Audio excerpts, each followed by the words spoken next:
Hey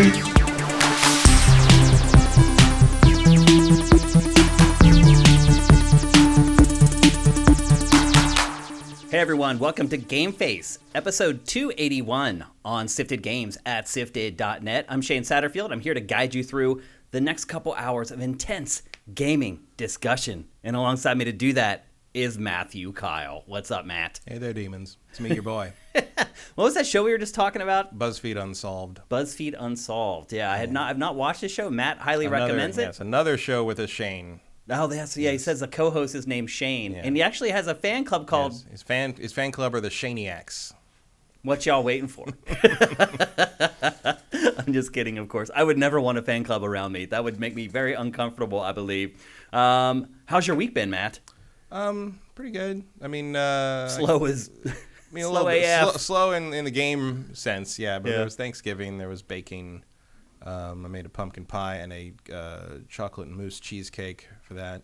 Nice. And then I got my booster on Friday. Oh, you did? How'd you feel? Fine. Feel anything? No. I mean, sore arm and a little tired and achy the next day. But it was like, maybe this is just for people with allergies. But you ever take antihistamines and you wake up the next day and you're just like, oh, that's nice. You just sort of relax. It's just it ended up being a muscle relaxant in addition to taking it. It was like that. It felt like that. It was kind of nice. Gotcha. And then Sunday, people came over, played some board games. And yesterday I did nothing of value whatsoever. And today I'm here. I really did nothing special on Thanksgiving. I watched the 3 football games and I played video games in between. No new games, I would add. It has been a very slow week, not just for game releases, but just for gaming in general, because no one's been around. Mm-hmm. Everyone's been out. Like Eurogamer, the European guys were still doing stuff, so we had stuff to curate to the site, but all the U.S. guys still haven't really come back online yet. Yeah, it was. I guess after last year, everybody's taking their time. Because nobody could go to Thanksgiving last year. Yeah. And so mine was chill. I hope yours was too. Hope you had a ton of good food and you got to spend some time with good people and your family and all that jazz. We are back. We only have, Matt, I think 2, maybe 3 more episodes of GameFace before we call it quits for the holidays. Yeah, it would be 2. Because you're going like the 18th, 19th? Around there? What's that Tuesday? The 14th. So the 14th and then the 20th. So I have to stay after the 20th. Yeah. We only have 2 left, people. Yeah. Yeah. Unless I can squeeze in one a little earlier before I leave, and Matt can too. Actually, you know what? I couldn't do it on the 21st. You couldn't even if you... No, I got stuff I got to do too early. I mean, we could do it in the morning. Okay. But we'll figure it out. But I feel like you want to be back there before, 3 days before Christmas. Oh, yeah, because I have a lot of shopping to do. I can't do it here. I have to go home and then shop. You can't carry everything. No, and I don't want to ship everything over there and all that stuff. So we got next week, and then I guess 14th would have to be Game of the Year. Yeah. So it looks like 2 episodes minimum, a 3rd episode, about a 25% chance at this point. Mm-hmm. So we are winding things down. I guess we could do the Game of the Year episode on a different day. Right. That's what I'm thinking. Maybe do it a little earlier than the Tuesday because it's completely separate from everything else. The other thing, too, is that I'm working on Dossier right now for December, and there's actually 5 or 6 pretty big games coming out before the end of the year. What is it? There's Halo. Halo, yeah. Obviously, that's the biggest one. The biggest. And they're not huge. They're just kind of games that were delayed and just barely made it in before the end of the year. What's that? The Hyperlight Drifter semi. Yep, Solar Ash is coming. There's a really cool dragon fighting game that's coming called Eternal something or other. It looks like Lair 2. Which may be a death sentence, but I don't think they'd like you saying that. Yeah, I doubt it either. It killed Factor 5. So anyway, we'll get all that stuff figured out. There's Endwalker, but we're not going to play that. Yeah, definitely not. So there's all that stuff coming. Again, as I always say, follow Sifted on Twitter at Sifted Games because we announce everything there. Century Age of Ashes. Yeah, Century Age of Ashes. I think I've seen that cover, so I didn't realize it was something worth paying attention to. Yep, Final Fantasy XIV Endwalker, the last huge expansion for Final Fantasy XIV is launching here in a week. Oh, I don't think it's going to be the last. Did I say the last? Yeah. Oh, The latest is what I should have said. I don't think that thing's over. By Oh any no, stretch. not at all. And this is like its biggest expansion ever. They just delayed it. I'm gonna eventually buckle down and get to all that stuff, but like maybe next summer. It's a huge commitment, man. Yeah, like I mean I don't see time for it. Like it's hard to find time. If I'm trying to keep up with current stuff. How do finding you... the time? I mean, if it's the only thing you can gotta focus on, cool. But I hear you. I mean, I haven't even finished all the storylines in SWOTOR. Right. Yeah. I mean, there's a ton of games from this year that I haven't finished. That's one thing I started realizing. I also over hate having holiday. to navigate the Square Enix account buy things for the account store system, which inevitably puts it on the wrong account, and then I can't get my money back for like. No, right. It amazes me that Square Enix's like website account management system is almost unchanged from Final Fantasy XI's launch. Yeah, like it is ancient, which was terrible. And it even uses some of the same like that. Remember when Japan started doing online play stuff and all their UI was that weird sort of everything was like a circle and nothing made any sense. Yeah. It was all like based on like the computer screens in Lane serial experiments, you know, that anime from the 90s. Yeah. Like it was just like that's not how anyone wants to browse anything, guys. Like stop it. But like Final Fantasy 11 and 14's website will not give up that ghost. They're just like, we are going to confuse the shit out of you and charge you $70 while we do it. That's funny. But it is a really good game. Yeah. So there haven't really been any big game releases the last week. There have been surprisingly a lot of just stories somehow breaking, despite the fact that everyone's... the volume's low. The volume for what is low? Master volume. Oh, the master volume. Interesting. It's the same exact volume as last week.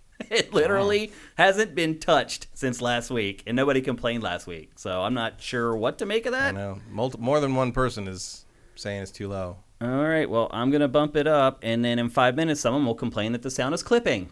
Clip. Shake. Can't ever win. Anyway, it has been a slow week for game releases. Like none, really, which makes sense. If you're a publisher, do you want to release a game during the Thanksgiving break when everyone's traveling and not really buying stuff? I did pick up that League of Legends RPG, Ruined King. Oh, you did? But I never got a chance to play it. I honestly played like 40 minutes of it, not enough to talk about it today on the show. You know what I actually played more than anything? Not that I played a lot of anything, but what I played the most is Skyrim for the 5th time or something. It's crazy, just like, Matt. what? Why? Yeah, why? Well, the funny thing is because they added like the Creation Club stuff and some of that. Like, there's new stuff in it. So a couple times I found like I don't remember this part, and then a whole new quest opened up, and I got a dwarf horse, like an invincible dwarven machine horse, and I was like, that's cool. And like there's new ingredients I found, and I had to figure out what those were. It was neat because it was like because it's on the par. This is like the Creation Club stuff you got with the with the anniversary edition, and it was like. It's on par with like the main, the Bethesda produced stuff for the most part, and like it was kind of neat to like new Skyrim, like, and I'm playing it with no mods because I want I've had that copy of Skyrim on my Xbox One for years and have no achievements unlocked because I played with mods that disables achievements. Right. So I'm like, I'm just gonna play vanilla and get the achievements, and it's like, whoa. It's basically like the Elder Scrolls carry weight simulator. Like it's just like stop doing that, RPG people. Like I'm putting points in stamina just to be able to carry more things. I don't even care about like being able to swing a sword. I'm a magic user, but like it's fun. It's cool. And I gotta say, it doesn't matter like how many years it is when that theme kicks in on that title screen. You're like, yeah, let's go. Like it's like. Skyrim, like that's funny. That's all you're gonna get for the next 5 years until they make the next one. Yeah, I honestly think right now I have like 10 or 12 games from this year that I got to different points of completion. I started like kind of cataloging that stuff over Thanksgiving, and I was like, what can I play over the break or whatever? And there's so many games that I got 12 hours into, 15 hours into, 18, 25 or whatever. And will I go back and polish those off? I'd like to think I will, but 50-50 if it actually happens. Before we get started, a couple things. First of all, a bunch of you guys subscribed with Twitch Prime as soon as we started the show, and I want to thank you guys for that. Tiny2K, thank you for giving away all the subs. Let's see. Where did they start? Noob Taylor, thank you for Twitch Prime. Threadzilla, thank you for Twitch Prime. Who else? I thought there was a couple more. I think I saw Swanland was... also subscribe to Twitch Prime. Appreciate it, you guys. It's awesome. JM Rain, thank you for gifting all the subs to our audience. That's great. Looks like everyone's saying the audio is better, which is good. Okay. All right. I think that's all of them. Nope. 3 El Hugo, thank you for Twitch Prime. Nox Atronitis, thank you for Twitch Prime. Metal Gear Jimmy, thank you for Twitch Prime. You guys are awesome. We really need it this month. This is a holiday season. Tomorrow is the day our Patreon turns over, which is always terrifying. And tomorrow it's December when I need to spend a lot of money, and it's really terrifying tomorrow. December, obviously, is when everybody has to outlay a lot of cash. I'm not excluded from that. So if you guys have slacked on subscribing with Twitch Prime, could you do it this month? That'd be great. It still surprises me that so many people have no streaks. So for Pactor Factor, we get our report from Twitch, who subscribed, how many months in a row. Some of our biggest fans who are on the show every week, chatting it up with us, interacting with us during the show, have a 1 month streak. I don't know. They must be so intensely involved in our discussion that they forget to just click the button. I don't know. But it would be really great if you could just do it this month. If you've lapsed or you've decided you don't want to do it anymore, if you could do it for December, it would really be awesome. It would really help me a lot. I'd really appreciate it. But I also have some great news, Matt. So we had our t-shirt sale over Black Friday, and they sold out. Thank God. They're gone. Well, they're not gone yet. All the stuff still needs to get shipped out. But we do have one shirt left. There is a small of the Black Sifted Army t-shirt left. That's the only one left. Somebody wants to go snag that, who wears the small, that'd be awesome. They're only $10. I'm just going to leave the price at $10 because there's that one shirt left, and I'm just hoping at that price it will go too, so I can ship all that stuff out to you guys. It'll all be going out here in the next few days. If you live in Europe, obviously you're going to have to be a little more patient with getting the shirts. If you live in the U.S., you'll probably have them by the weekend or next Monday. They get to you really quick if you're in the U.S. So thank you guys. Thank you guys so much for going and buying up the shirts. I wish you had bought them at full price. It would have been great, but whatever. I'm just glad that they're gone. And now we can move on to the next batch of stuff. Another note, I have knee surgery on Friday. I'm not looking forward to that. I have my COVID test tomorrow I have to go take before they'll let me have the surgery. There's all this pre-stuff I've had to do. I already went and did a physical and had blood taken to make sure I'm not going to die on the operating table. But I'm all good. I've been cleared, provided I pass my COVID test tomorrow. And I have knee surgery on Friday. So that's kind of another wrinkle for the show for the rest of the year. I think I'm going to feel okay for next Tuesday. I'll have 3 days to recoup, and it's a scope. They're not actually splitting my knee wide open. And I don't think I go under. I'm not 100% sure about that. They should be able to local that. He had asked me if I wanted to watch the surgery, which I said no. I will say, though, my instinct would be to say no to things like that, but if you put that in front of me, I will watch. I learned that during my colonoscopy. If you put an HD monitor of my own intestine in front of me, I will watch it instead of falling asleep. And then I will ask you, can I see my appendix? Because I worry about that. And he's like, clean as a whistle. Looks great. I'm like, awesome. Great. Here's what I would say. Fascinating. I would probably watch it after the fact. So if they recorded it, and then I went home and they sent me the file and I could wait a couple days to watch it, I probably would. Live? No effing way. Not happening.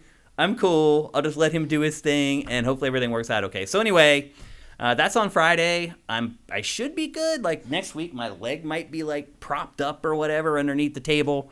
But I'll do my best to make it happen. You guys know I'm dedicated, and I'll do everything I can to make sure I'm here for another episode on Tuesday.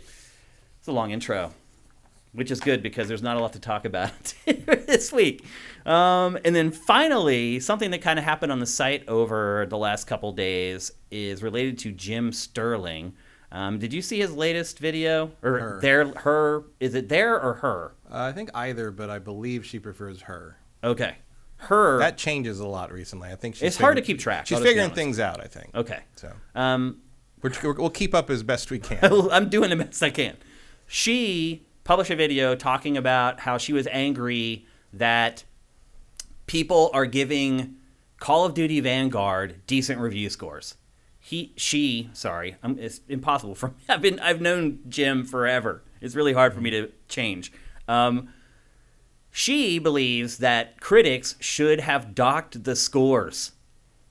of the game because of what Activision and Blizzard has done to its employees. And honestly, like, there has not been a story that lit up with comments on Sifted like that for weeks. Like, immediately, it was just everybody was in there wanting to talk about it and discuss it. How do you feel about it, Matt? I think the review of a product or a work is separate from, whatever horrible things happened. Like, if I was gonna review like Rosemary's Baby or Macbeth, Polanski's Macbeth, I would not ding the score because Polanski's a rapist. Right. I would maybe mention it. I would be like, hey, like, that's what happened. Or even less whatever, like, the reason he made Macbeth is to basically vent rage over what happened with the Manson murders, with his wife and everything. Yeah. It's relevant, but it's not necessarily something I would want to put in my review for all time, because it's not really related to the game. Although, unless you think, I mean, you do bring up a good point too. These reviews are forever. Yeah, unless you think like the quality of Vanguard, if you think the quality of Vanguard or lack thereof is because this was happening at Activision. I mean, but I don't know any way to know that. I feel like you'd have to know that. Yeah, you can't just think that. You'd have to know that it affected it in some way. Like, because that's the thing is, like, I agree with her on her condemnation of Activision, and we talked about it last week, the exact same thing. But using a review of a product or a work of art as part of that activism is weird to me, because I agree in part because it can damage the work's viability, which is also affecting the people who have been negatively affected. Yeah, what about the 1,000 people who worked on that product who had nothing to do with any of that? Like, you can't really throw that product under the bus completely and not hurt the people who've already been hurt by the thing you are protesting about. Yeah. And even that, that was in the end why I ended up buying Diablo 2 Resurrected, was because the people I knew at Blizzard, some of them whom were affected by what had happened over the years, all said, like, the only people you're hurting if you refuse to buy it is us, not the people in charge. The people who perpetrate this, it's a different thing. Like, the justice for that is going to come from, or was at the time, was going to come from California, that was suing them and taking them to court and then giving them nothing as a penalty in the end. But, like, still, like, that was the idea. So, and also because, like, how do you quantify that? How many points off is horrible sexual harassment and rape ignoring? And how does that deduction get affected by the number of people who were actually involved in like, is it the 0.1 per sex pest, or like absurd. what? I don't know how you quantify the whole that. Thing's absurd. Unless you're just saying, like, give it a 0 until they clean their act up, which I guess is an extreme way to go about it. But I do think you can maybe not give coverage to. That's something, yeah. But also, I think, like, what's really going to do it is what we talked about last week, where Nintendo, Sony, and Microsoft say, clean your stuff up, or we're not going to put you on our platform anymore. Yeah. Like, money talks, not review scores. No one cares about review scores. I agree with you 100% on this. I do appreciate her feeling. Absurd. I do appreciate her feeling of, like, nothing's working. We have to do something. Maybe this will work. Like, I understand her frustration on that. It won't. I just don't. Like, 15 years from now, when presumably Activision Blizzard has long since cleaned up its act and people have forgotten all about this, that review's still there. Where you go on a tirade about how a few people at Activision Blizzard were scumbags and you decided to, like, massacre the game with your review score. It makes no sense to me. I do understand what you're saying, though, and I do appreciate that maybe she's reached the desperation point where she's like, what else can we do? And she's grasping at straws. Because that's exactly what she's doing. And the other thing you got to remember grasping at straws. Yeah. Well, the other thing you got to remember is she has been banging this drum about Activision for years and years. She knew, a lot of people knew, but she knew and was willing to talk about it publicly, about what was happening behind the scenes and that kind of, she's talked about that for years and years and years. And it was sort of like, whatever, and now here it is, it's all out in the open, and still nothing's really happening yet. I mean, it looks like things might be moving ahead, especially if Kotick doesn't get to stay in his position. We'll see if, the dislodging a CEO in this day and age is like trying to take out a tick with a piece of tissue paper, but like it's just like, like, I understand where she's coming from, but really the more likely thing in 20 years is going to be people like, there was a Call of Duty called Vanguard, Yeah, like no one's gonna really remember that game came out. Yeah. It would be another thing if Vanguard was a wildly popular, exciting entry to try to ding it or make it the center of, of that kind of like the germination of that conversation for people who might not normally know about it or talk about it. But I haven't heard anyone mention Vanguard in a month. Yeah. Outside of like when we had to talk about it because it came out. Like it's, you know. Realistically, you have two options. You have the closest thing to what she is suggesting to me would be just don't cover their products at all. Yeah. Just Which don't. I think, you know, that's a fair. I mean, if you're going to give up the traffic for and the for ad ethical revenue stance, and everything, that's fine. That's fair. Yeah. Like, yeah, do that. And then the other option would be to review the game and judge it based upon what's in the actual game. And then if you want to, include a note that says, during the development of this game, Activision Blizzard was accused like slap a disclaimer at the top and bottom of the review. And I mean, the other part of clear. this too, Matt, is that like right now, a lot of stuff is just accusations. Like nothing's been proven in the court of law, so jumping to conclusions and things like that probably not a good idea right now. Like, I mean, individual people can. You know, we're not a court of law. We can think what we want. Oh, sure. I'm not telling anyone what to think. But if you're an outlet like an IGN or whatever, like you got a legal department to answer to. Yeah. And that turns into libel pretty quickly. I mean, that's why I always say. That's why you got to say allegedly. Yeah, or reportedly. That's why I say that stuff on GameFace all the time. It may annoy the crap out of you, but legally you have to say it. And we're not big enough to where someone would come after us, but still, I'm going to cover my ass. Oh, you never know. You never know, but the There's truth people is, petty enough to do that. there are, but I don't think they would. But I'm just not taking a chance. Not the big corporations, but like, you know. Back in the day, back when he was a pistol and a firecracker, Derek Smart would have come after someone our size. I'm friends with Derek. It's been interesting. Derek's a lot of fun. Yeah, I've talked to him many times. He's super smart and has his like name ton is of cool appropriate. ideas. Yeah, he's a ton of great ideas. But goddamn, I cannot play those damn battlecruiser games to save my life. He's the progenitor of that stuff. Yeah, in a lot of ways, it's pretty amazing. And he's not making a cent off Star Citizen. What's that about? Yeah, he invented that scam. I know, damn it. I know. he gets grief on social media from his friends about a lot of stuff like that. So anyway, there's the longest intro in the history of GameFace. Derek Smart, desktop commander. I think we're ready to get on with the show proper. Like I said, we don't have a bunch of games to cover today. Speaking of terrible people. What? Oh, the something awful guy. Oh. He died. Who? Lotax. I don't even know who that is. He was the founder and owner of Something Awful for a long, long time. I mean, I remember hearing of Something Awful, but he died recently for terrible reasons. But he was also revealed to be not amazing. That's not surprising. No. Based upon the little things I remember about Something Awful, somehow the founder not being the best person does not surprise me. No. Remember, Something Awful is why 4chan exists. I know. Yeah. You can draw a straight line from the banning of anime from Something Awful to today. Yeah. It's sad. Yep. So anyway, let's get on with episode 281 proper. We're going to talk first about Valve. I feel like for a lot of people, Valve has been transitioning back to the company that a lot of people want it to be. It started making games again. It launched Half-Life Alyx. It revived the Half-Life franchise.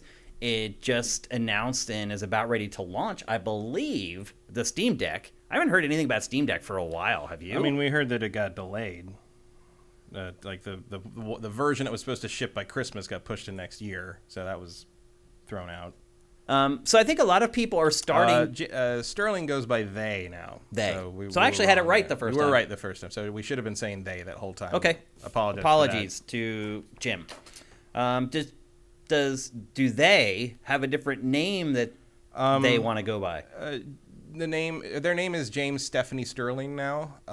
Is it okay to call them Jim? I am not entirely sure. It's hard. I mean, it's still the Jimquisition, but that might just be because that's a great It's a brand. Name, a brand.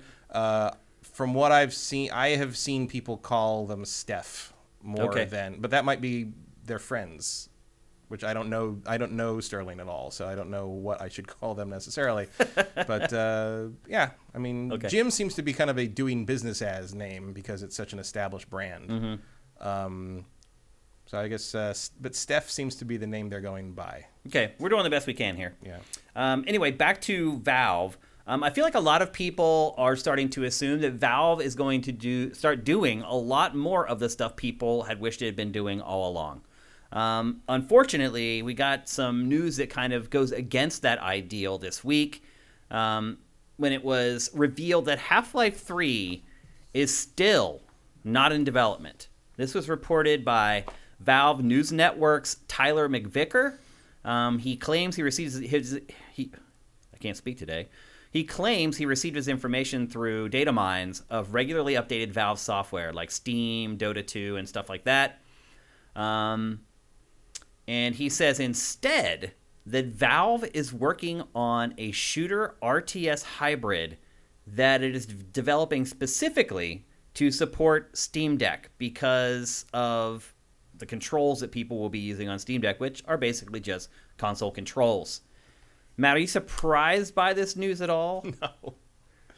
If Half-Life 3 is in development, then the world's coming to an end. That would be the sign of some kind of apocalypse. Wait, do you think it's never coming? Mm-mm. No, you... Wait. I do not expect to play Half-Life 3 in my lifetime, no. Really? How come? Because they're just never going to do it. Why? It's easier to just make money off making Steam. But if they're making games again, why wouldn't one of them be Half-Life 3? They don't have an idea good enough to warrant it. They performance anxiety. I don't know. Why haven't they made it already? Well, because they weren't making games for like 15 years. Yeah, well. Honestly, I think at this point, it's smarter to never make it. Because you don't think it will ever live up to the expectations? No, you're just asking for grief at that point. Like, it's been too long. It's too much high. It's built up too much. Like, you're never going to meet expectations. You're never going to please everyone. You're never going to please anyone. Loved Alex. Yeah, but Alex was more of an experience that like kind of took advantage of a new thing. Making another Half-Life, like a Half-Life 3 would have to push the shooter genre forward in the way that the first two did, and I don't know what you do with that. I mean, you could argue Alex kind of did in a VR sense, but like I don't know what you do with Half-Life 3 to make it special. I mean, you could say that it's Half-Life 3, so it's automatically special because it's Half-Life 3. But like, well, I think that's the idea, though. It's Valve. That's what Valve does. It comes up with stuff that we can't come up with. I mean, that's why people are excited for Half-Life 3. I don't think it's going to happen. I'm just trying to figure out why. Because they're never going to put themselves through that. Like they'll make new things. They'll make different things. They'll make money off of Steam. They'll make more horrible card games no one plays. I mean, that's what I'm talking about. What was like, the name of that? Why are they spinning their wheels doing this? Like, I don't know. Get it. What was that card game called? I don't even remember exactly. Now. Yeah. Like I don't. What? What? Well, I think for some of the games that Valve has released, it's low-hanging fruit. And I feel like it had been out of game development for so long, it's like, you know what? Maybe we should start with something really simple, like a card battle game. But they'd been doing internal stuff. We just never saw any of it. I mean, the word is from that one guy who worked there forever that like they'd gone through like 3 iterations of Half-Life 3. And like it's been different things over the years, but like it's, they don't know. I don't think you're ever going to come to a consensus internally as to what Half-Life 3 would be, let alone make it fully. Well, I think you hit it on the nose with one of your first statements, which is there has to be something innovative about it. Like we had the gravity gun in Half-Life 2. Yeah, we had story in a first-person shooter. Not that, the way it was presented was the innovation of Half-Life 1. Certainly Marathon. It was a cinematic, story-driven. Yeah. Marathon had done shooter. really complex and deep storytelling in his first-person shooter before, but Half-Life did it, show, no tell. Marathon was all text. Yeah. And Half-Life did it in a cinematic and sort of immersive way. Like you knew when you played Half-Life 1 that things were going to be different from now on forward. Yeah. And you knew playing Half-Life 2 with the physics and the gravity gun and everything that things were going to be different going forward. And Half-Life 3, I think, needs to have something like that. I agree. Yeah. Or otherwise, you're right. It will be a huge disappointment, and people will slag it like crazy. I mean, I hate to say it, but... Like if it's just another Call of Duty campaign, like... Yeah. why I mean, the expectations for Valve are higher than other studios. Yeah. I completely agree with that, and I get it. But you shouldn't... To me, if your pedigree is really what it is, that's something you should take as a challenge. That isn't something you should shy away from. I'm not saying they're not going to ever try, but I'm just saying we're never going to see it. They're never going to be happy with anything they make, and they'll never come up with any. I think they will never come up with anything that they are satisfied with putting the Half-Life 3 name on. We might get other Half-Life things. We might, like Half-Life Alyx, like we might get other Half-Life games, but Half-Life 3, that is a big number to put on something. Yeah, and I don't know if they're ever going to be comfortable doing that. The new game is codenamed Citadel, and as I said, it's an FPS and RTS co-op game. It's been described by Mr. McVicker as a nostalgia fest, and like Left 4 Dead, Alien Swarm, and RTS and Half-Life all having a baby. Does that sound? It sounds ambitious. Sounds like savage. Does it sound good? I've played first person RTS stuff before. They Savage. I think it was called Savage. There's been a few things like that.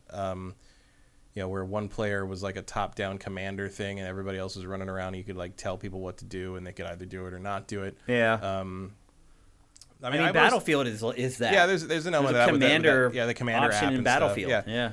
Like I've always thought there's potential with that. I always thought that was a cool idea. I mean, it would definitely depend very heavily on who you're playing with and the cohesion of your team and the quality of your commander. But like, it's a cool idea. Let's see if they can find a way to make people play it properly. That was always the catch. And you got to make it not boring. Like Savage's problem was that it was literally doing RTS. Like you had to go as a player on the ground, you had to go up and like hit a tree to get wood for resources. You literally were like a worker in an RTS, which, if you've ever thought about it, is a very boring role. Yeah, I mean that's the problem with games like this is that somebody inevitably has to play right field. Right. It's just like a baseball lineup. Someone has to play right field. They're going to stand out there all game long and maybe get one ball hit to them the whole time. Consequently, all my coaches always put the worst player on our team in right field. Yep. I was in right field a lot. Were you? Yeah. I'm sorry. I was a better hitter than fielder. So there's other details too from Tyler McVicker. He says that game isn't coming until 2023 or 2024.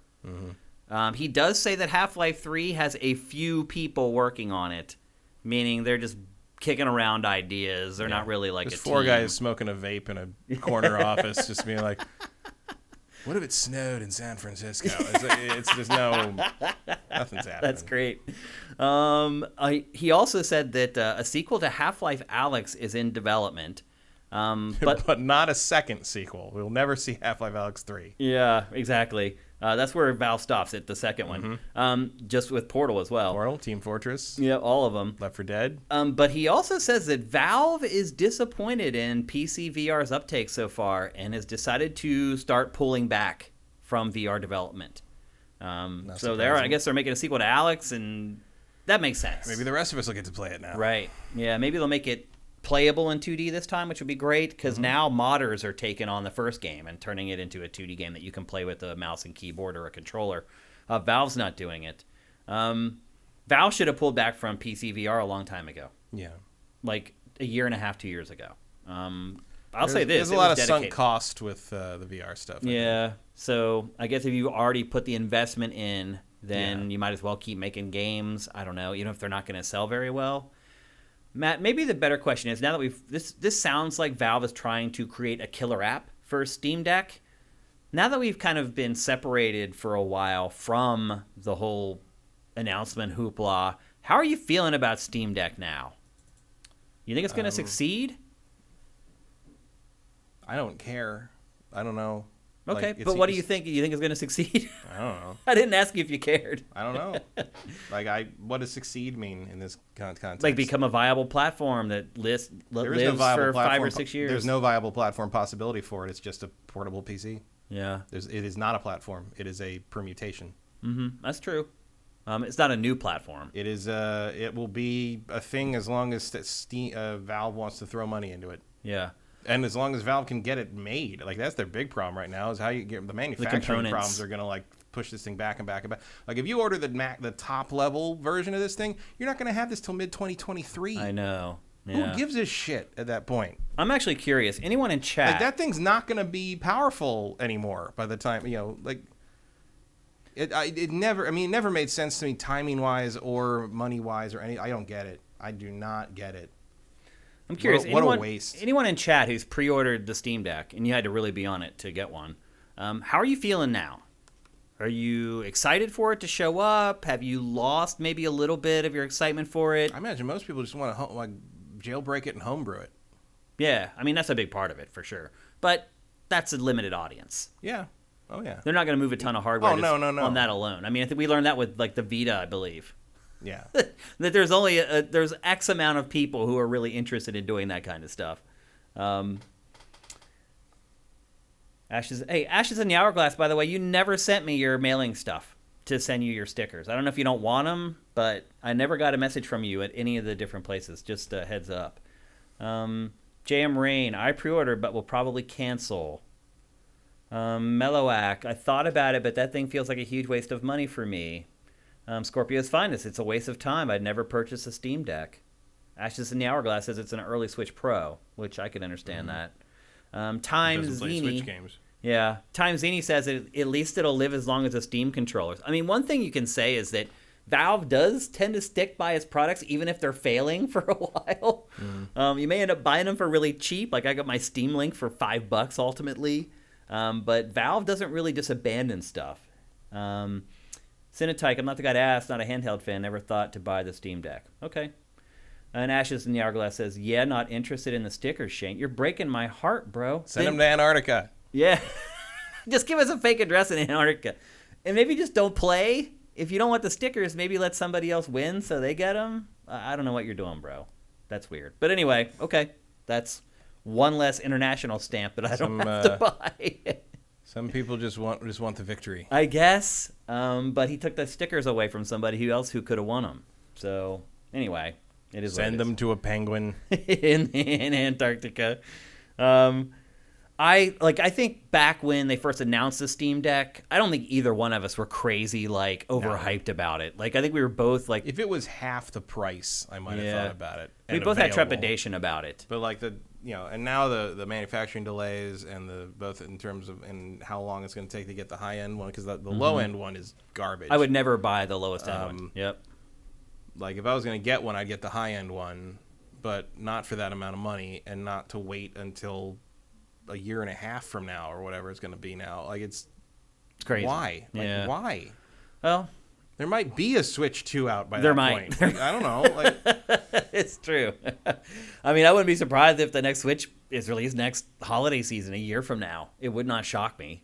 It would be a little bit of a surprise, but I wouldn't be shocked because the Switch is still doing so well. I mean, if it's like if you're in a house where like multiple people have to use the same PC, I guess.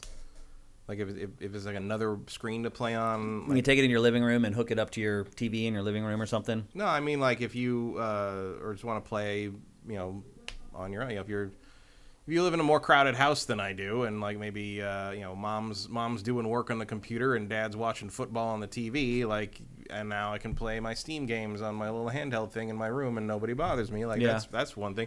But also, if you have $700 to throw at this thing, get another TV. Yeah. I don't get it. I mean, some of the deals at Black Friday, you could get great TVs for $700. You can get some. I was shocked. Hard line, like 70-inch, like LG 4K things. They're like giving them away. Yeah, like $700. It's nuts, dude. I almost did just to do it. Just to do it. It's like the deal's too good to pass up. I know. I would say one thing. I do think that. And I know it was probably impossible because of how much they had to jam into it. But I do think that having detachable controllers would be a boon to the Steam Deck. Because you're asking someone to buy an extra controller after you buy the Steam Deck if you want to play it on a TV. True.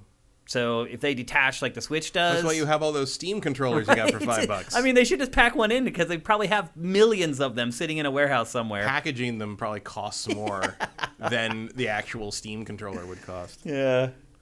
I mean, you just put them all in a box and put them on the sidewalk outside of Valve, and if you want one, you just drive by in Bellevue and grab a couple. And like you, I never, hardly ever play my Switch in handheld mode. Also, how much does that thing weigh? It looks like it weighs heavy. a lot. It does. I mean, there's a lot of stuff jammed in there. So, but I don't play my Switch. I'm about to change that when I fly home for the holidays, and that's 10 hours out of Right. Well, that's like the other thing about it is I always say my scenarios always involve like no screen to use. Like other people are using screens in the house for more important things, or for if Dad wants to do a thing, you're kind of stuck. You can't kick Dad off the TV. I know, at least in my house. You can. Nope, that never happened in my house. You can kick your dad off of anything in my house. Because otherwise, it's like if I have screens or whatever available, like I do as an adult who owns his own things, why would I want to pay this kind of money for an inferior experience? Yeah, it's lower resolution on a smaller TV on a heavy hand. Like, why don't I just go sit at my computer desk and play that? It's like if I desperately want to play, I don't know, Control on the, but then why would I want to play Control in 720p? And I could play it in 4K with ray tracing and all that. Like, what? Yep.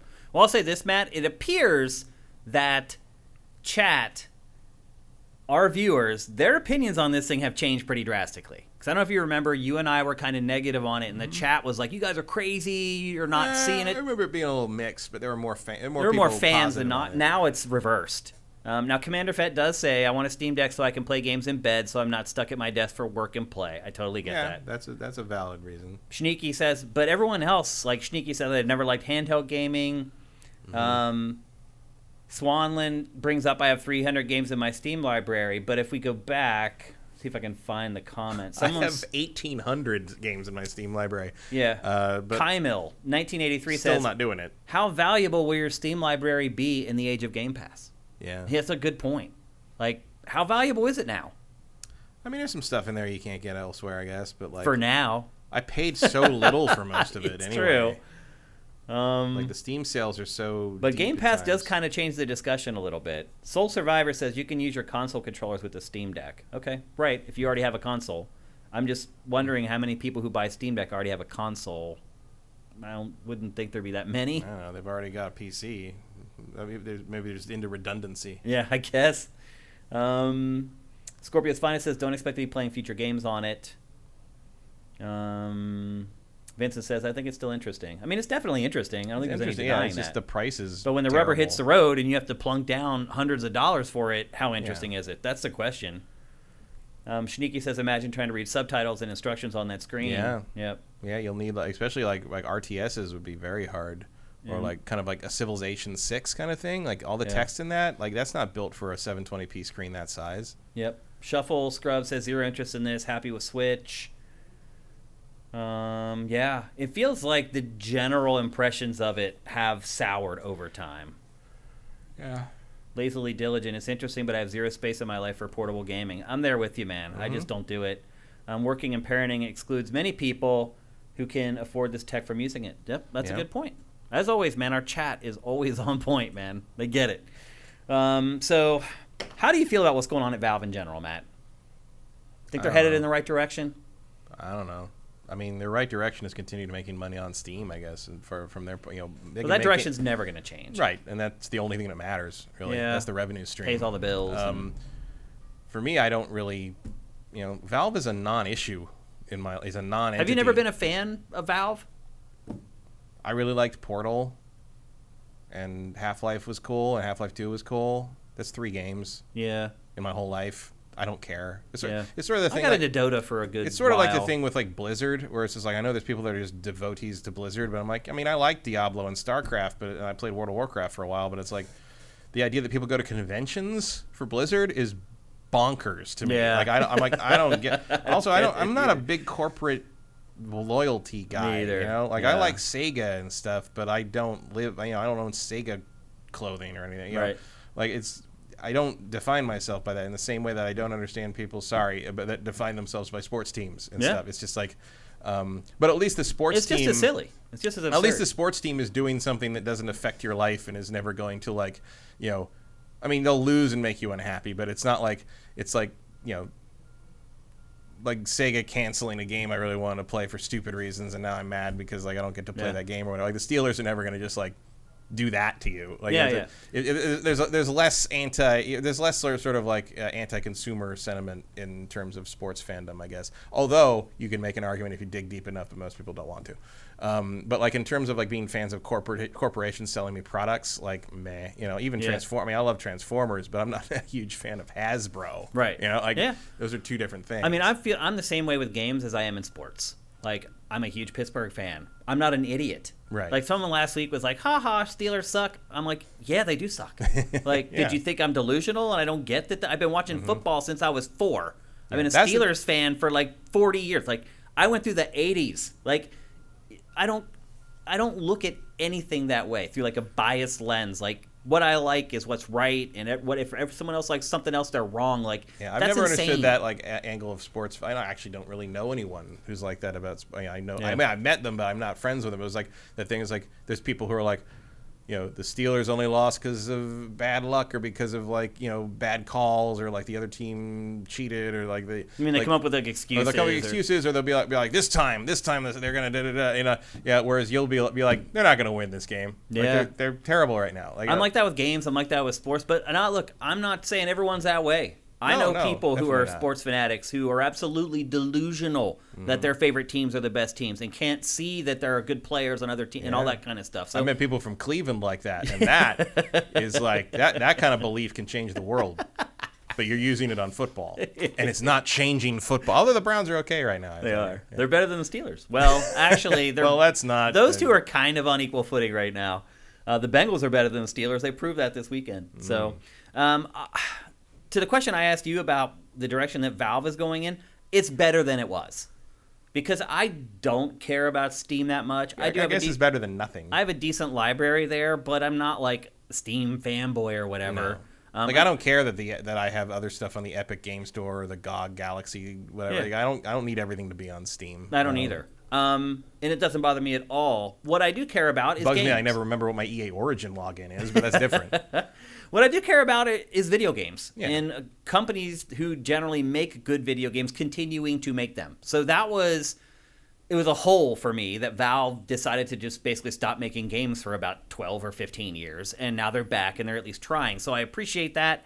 I would like to see a Half-Life 3. I would like to see if Valve can come up with something unique because I think it can. If you watch or play Half-Life Alyx, there's stuff like that in that game where you're like, oh, damn, okay. Like they still have people there who can think outside the box. And Gabe and Valve are brave enough to push those ideas forward and actually publish them. Instead of them being this concept or idea that ends up being like, oh, we data mined this stuff out of GeForce Now or whatever, and stuff that like never happens. Like Valve will take those wacky ideas and actually make them come to fruition. So I do think that Valve being out of the regular development space is a detriment to the industry and not good for the industry. And I would like to see it ramp up its development more. To your point, it's printing money from Steam. It just had set another concurrent user record over the weekend during Black Friday weekend. It has all the money it wants to play with to make games and make people like me happy. So I do think that Valve is something that can contribute positively to the industry and push other developers forward. And for that reason, selfishly, I would like to see it release more games than it does. So I am and would be excited for a Half-Life 3. It doesn't look like we're getting it for a long time. This crazy game that it's making for the Steam Deck, I mean, it sounds like it may be only playable on Steam Deck. Because when you have a game that's like a hybrid of a shooter and an RTS, like you kind of need all the crazy control options that the Steam Deck has. So I don't know if it's going to do much good for the rest of us, the people who just want to play it on a PC with a mouse and keyboard or on PC with a controller. I definitely see that using the kind of the gyro thing very heavily. And the trackpad for the RTS stuff. You could probably simulate that with a mouse pretty easily, but I guess it probably wouldn't be as smooth. Yeah. So anyway, that's the latest update on Valve. It may not be what you wanted to hear, but I think it's a positive that even though Half-Life Alyx hasn't sold through the roof, it's still pushing forward and making new games, which we couldn't have said just 8 years ago, or 5 years ago maybe even. So it's positive steps forward. I just want to see more. And, Gabe's getting to that age where it's kind of like time for him to like maybe work on his final master project or whatever. Something. I believe that's probably a boat in New Zealand. You think? I mean, didn't he move to New Zealand? He did. He decided to stay because that was where he was for the pandemic. Yeah. I mean, he could do that. He could do one final masterpiece, or he could be satisfied with I've done it. Revolutionizing video games like 3 or 4 times. Yeah. And I don't know. People like that, they achieve something and then they catalog it, and generally they tend to just keep charging forward and trying to keep achieving, but not all of them. And he may be one of those people that's like, you know what, I've done enough already. Mm-hmm. So we'll see. He might be a George R. R. Martin. Yeah. He's still working on that book, Matt. You keep telling yourself that. I know. He is rich and playing. I just saw an interview with him. If I hit it big the way he did near the end of my life like that, like I would have been, I ain't writing shit again. It's hard. Yeah. Like I'm it's done. Like, go back and read my old stuff that you should have read when I finished it. Yeah. HBO ruined it already. Like, just let it go. Just let it go. Do you think he'll finish that last book?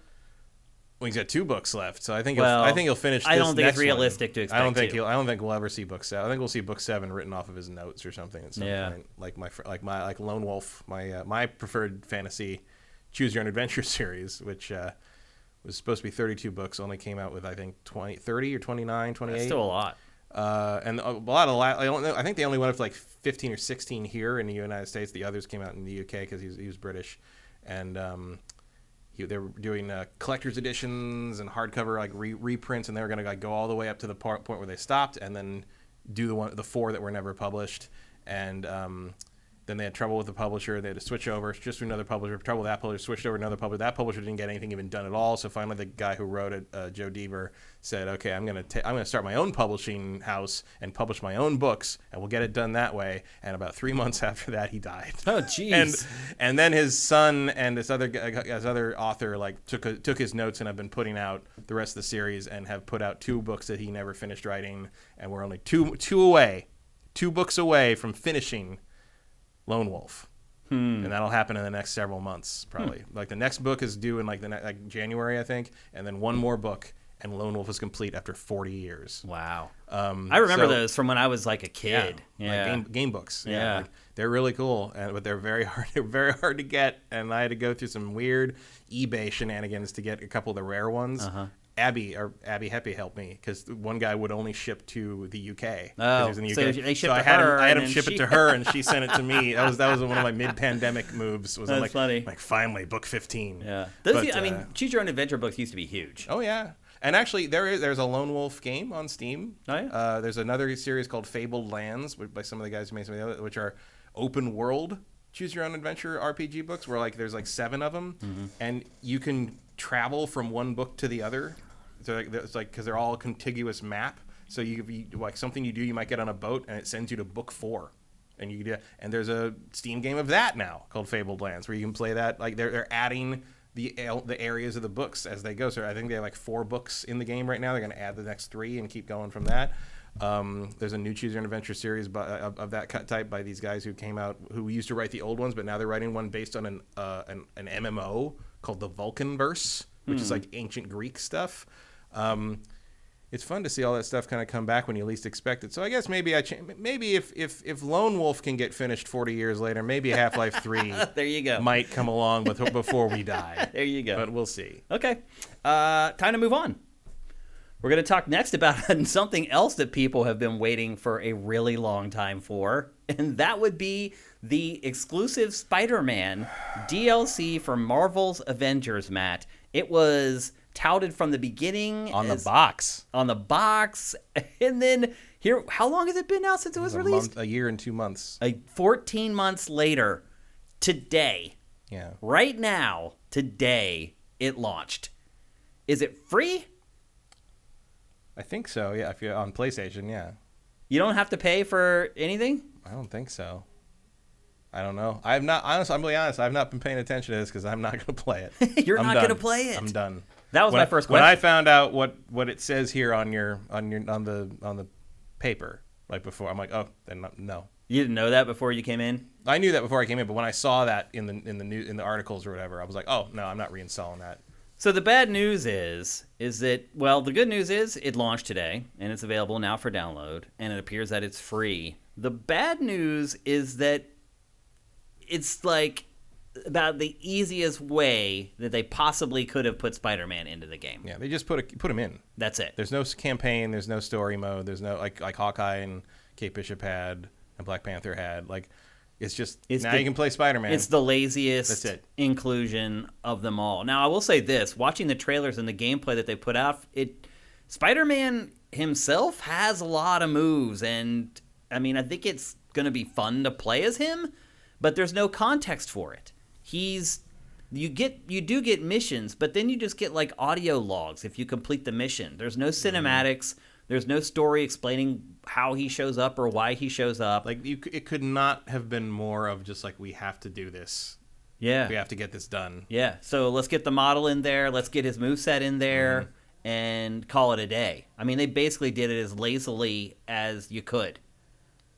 Like, they had to fulfill a contract. And you could not possibly be more. I mean, I know they said they're going to go through 2022, but it really feels like this game is any minute now away from being sunset. You think? It feels on its last legs. Well, the other thing about it is that today they also released a huge update for everyone, not just the PlayStation version of the game. It's update 2.2, and it's loaded with a bunch of stuff. Obviously, on PlayStation, you get Spider-Man. On the other platforms, though, you get finally, Matt, the first ever raid for the game. Only a year, 14 months later. 14 months later. You get the first raid. Good luck finding enough people to play a raid at this point. What do you think? What's on Game Pass now? That'll help. Yeah. What do you think has happened that all this stuff got pushed back so far? I mean, obviously the game didn't do gangbusters out of the gate, but like, I think it did sell pretty well, but I think the player base crashed so hard there wasn't much they could do. There's probably some COVID elements happening there as well, just disrupting stuff. And I wonder how much of it is just like like Marvel, the license holder, probably has some expectations, and I don't think this met them in a number of ways. And I can see, some concerns having, especially, I mean, they're not, Marvel is not, related to Lucasfilm at all, but those are two Disney subsidiaries who have had, Lucasfilm got burned on the Star Wars license with EA. Marvel just made the same deal with Square, and this is the first thing they get out of it. Mm-hmm. That's got to raise some red flags for you if you're Marvel. Oh, for sure. And I'm sure Guardians of the Galaxy alleviated that to some degree. Although I don't know about sales-wise, but in terms of like the game reflecting the reception and reflecting the IP well, and doing it justice, I think Guardian got some Game of the Year nomination, not Game of the Year nomination, but it got Game Award nominations. Yeah. It's gonna get acknowledged. Yeah. In a way which never happened for this. Yeah, which just didn't with this. But the problem, of course, is that while it's not like the Guardians is nothing.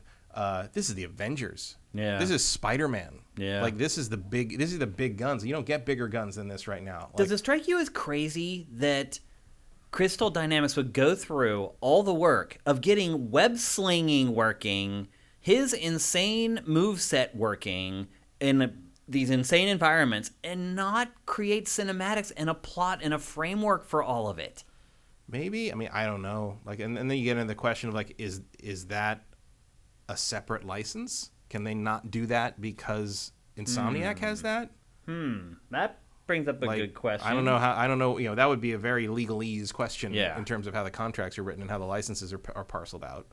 So I don't know. Like that might, and that's the thing is like, because everything else is there. It was never really like, it was never advertised as a Spider-Man campaign. No. It was always just said like Spider-Man will only be in the PlayStation version. Right. Yeah. But I mean, they didn't make any promises. But it took over a year to get him in there. So, the hype kind of, you built up some expectations. The other characters all had little mini or the Hawkeyes had mini campaigns, and Black Panther had a more robust one. Yeah. But like, I think a lot of people expected it to be like the Black Panther DLC. Like that became, you set expectations with that. Yeah. And there's sort of an element of like, if Spider-Man had just come out in like November last year, you probably wouldn't have had that much build-up. You would have been like, okay, you just get to play as Spider-Man now. Cool. When I think most people expected it was going to come out. Right, yeah. I think most people thought within a month or two we would have the Spider-Man stuff. And as it turns out, we probably should have. If this is all it is, Yeah, I'm not sure what took a year and change here. I mean, unless they had not worked on Spider-Man at all. I mean, they did have to spend a lot of time fixing stuff afterward. So they did. Did they really fix stuff, or was it just tweaks? It seemed like tweaks, but like that. In a game this big and complicated, and so many online things, there's a lot. You might have to tear some stuff apart and put it back together a number of times. So I don't know. I don't know what their timeline looked like over the last year. Couldn't have been fun. But especially working remotely for most of it. But this is crazy. I mean, we've been watching. This clip is 5 minutes and 30 seconds long. And it is literally just one Spider-Man ability after another for 6 minutes straight. Mm-hmm. Like, they threw the kitchen sink at this as far as that stuff. He's a full-fledged character. They all have, like, a lot of moves and a lot of, that's...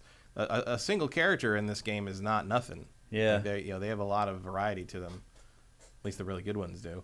And they all kind of have their own mechanics to some degree. I do think, you can reuse a lot of the web stuff for other characters. Like, there's no question in my mind you could use that to do a Ghost Rider, maybe, with the chains.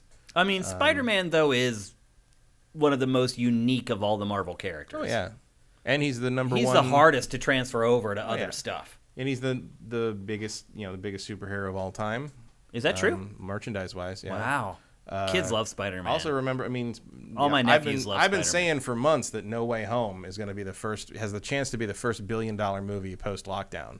And I don't know if you saw, but it's the number 2 of all time in first 24-hour ticket pre-order sales. No, I didn't see that. Behind Endgame, I'm guessing? Behind Endgame. And just for comparison point, Endgame made $47 million in its first 24 hours up for pre-order. It looks like Spider-Man No Way Home made somewhere in the neighborhood of 27 million, almost maybe 30 million. Shows you how big Endgame was. Third place, Force Awakens, 17 million. Wow. That's the gap between... It dethroned all 3 Star Wars sequels by almost double. I mean, the bigger takeaway really is just how huge Endgame was. Oh, Endgame was like nothing You can't even fathom it. It's insane. That's why James Cameron had to re-release Avatar to be number 1 again. Yeah. So what we're seeing now is the version 2.2 stuff, the raid. Do you like raids, Matt? No. How come? Because they require people who are good at things to work together, and I don't have any of those people. Yeah. And if you actually can I like the concept of raids. I have neither the time nor the people to do that with. Well, this raid you take on Claw. I am not familiar with Claw. Claw is Andy Serkis in the movies. The guy who steals the vibranium. Yeah, loses his hand. Okay. Yeah. So except in this, he's like the size of a skyscraper. Yeah. In the comics, he is made of sound.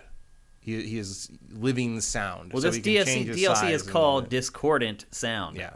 Yeah, which is a weird name for DLC. Discordant. That's not a word that people use every day. No, but I learned a lot of words reading Marvel comics growing up. Yeah. Like so much vocabulary in those things. Yeah, you actually learn stuff. It's like watching GameFace. Those writers did not hold back on the $10 words. Yeah. And I learned I had to look up a lot of stuff. Me too. I remember doing that. I think I actually got a dictionary from my parents gave me an old dictionary, so I would stop asking them like what various words meant from those comics I was reading. That's funny. So the raid is coming, and it's obviously for endgame high-level players. If you're just starting the game, don't even try it.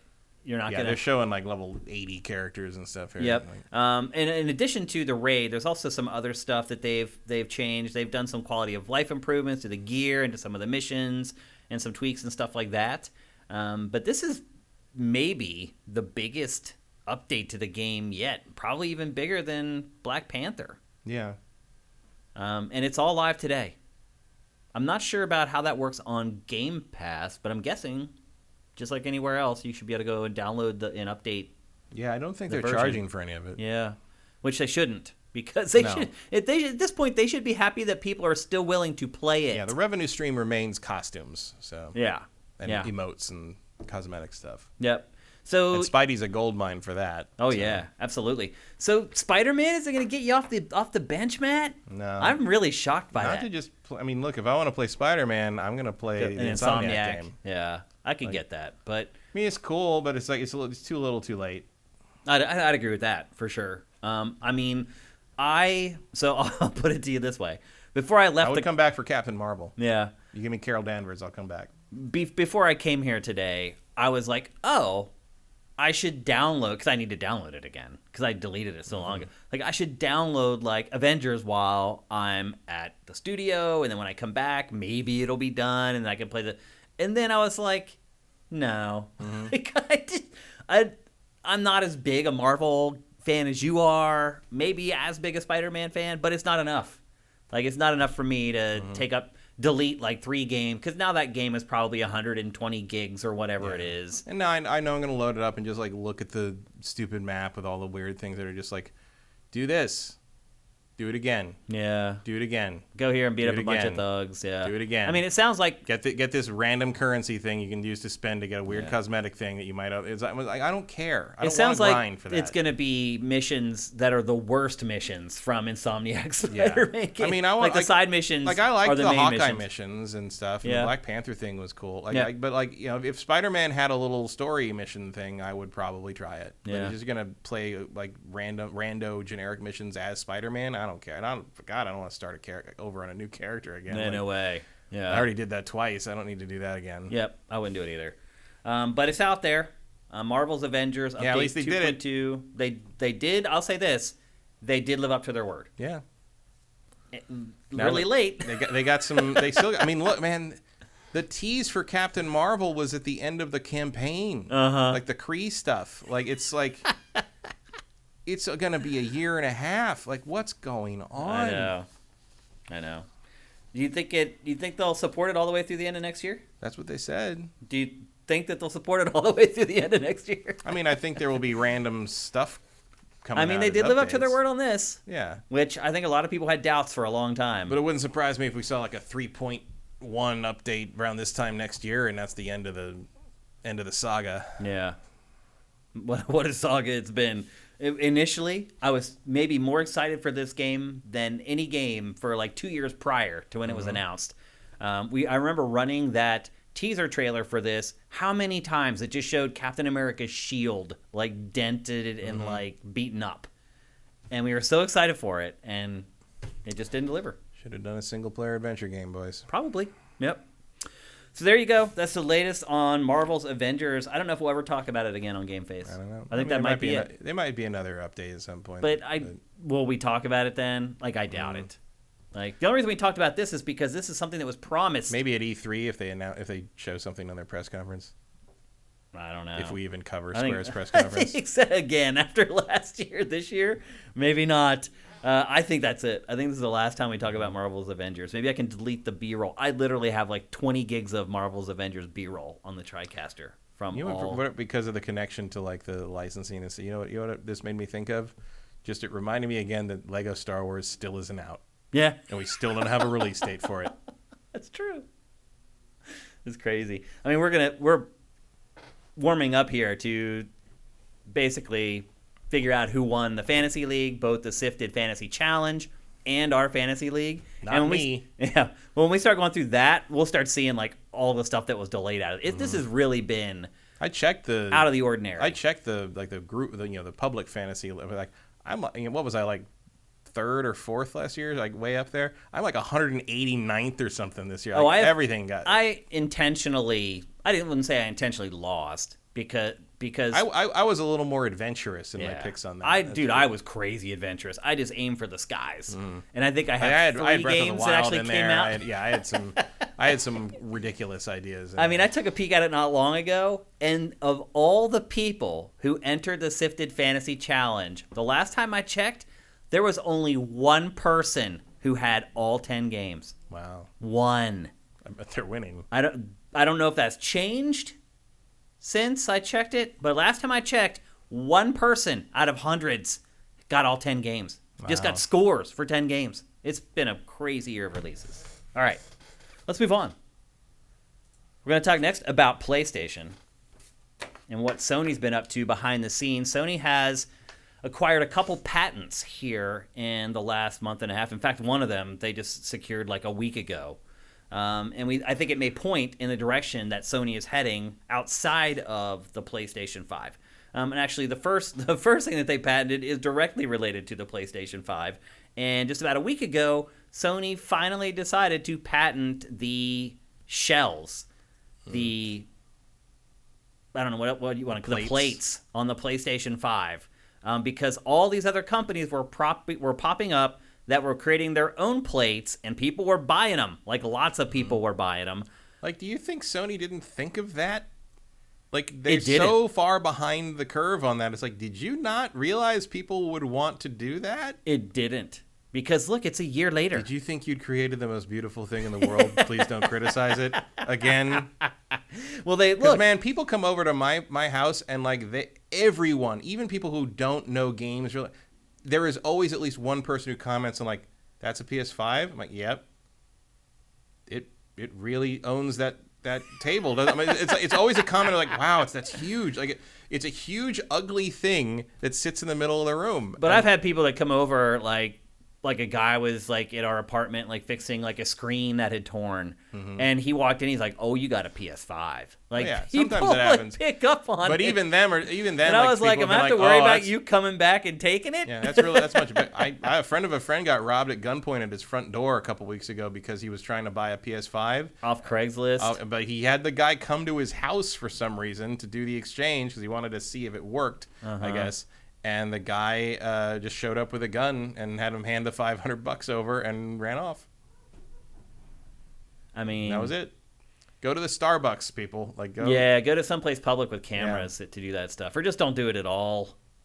It's dangerous, especially now because there's so many people out of work who need money, and Christmas, especially right now with Christmas, crime always goes up late November, early December because people need money or whatever for Christmas gifts. So be very careful out there, people. But anyway, Sony waited a year to patent those plates.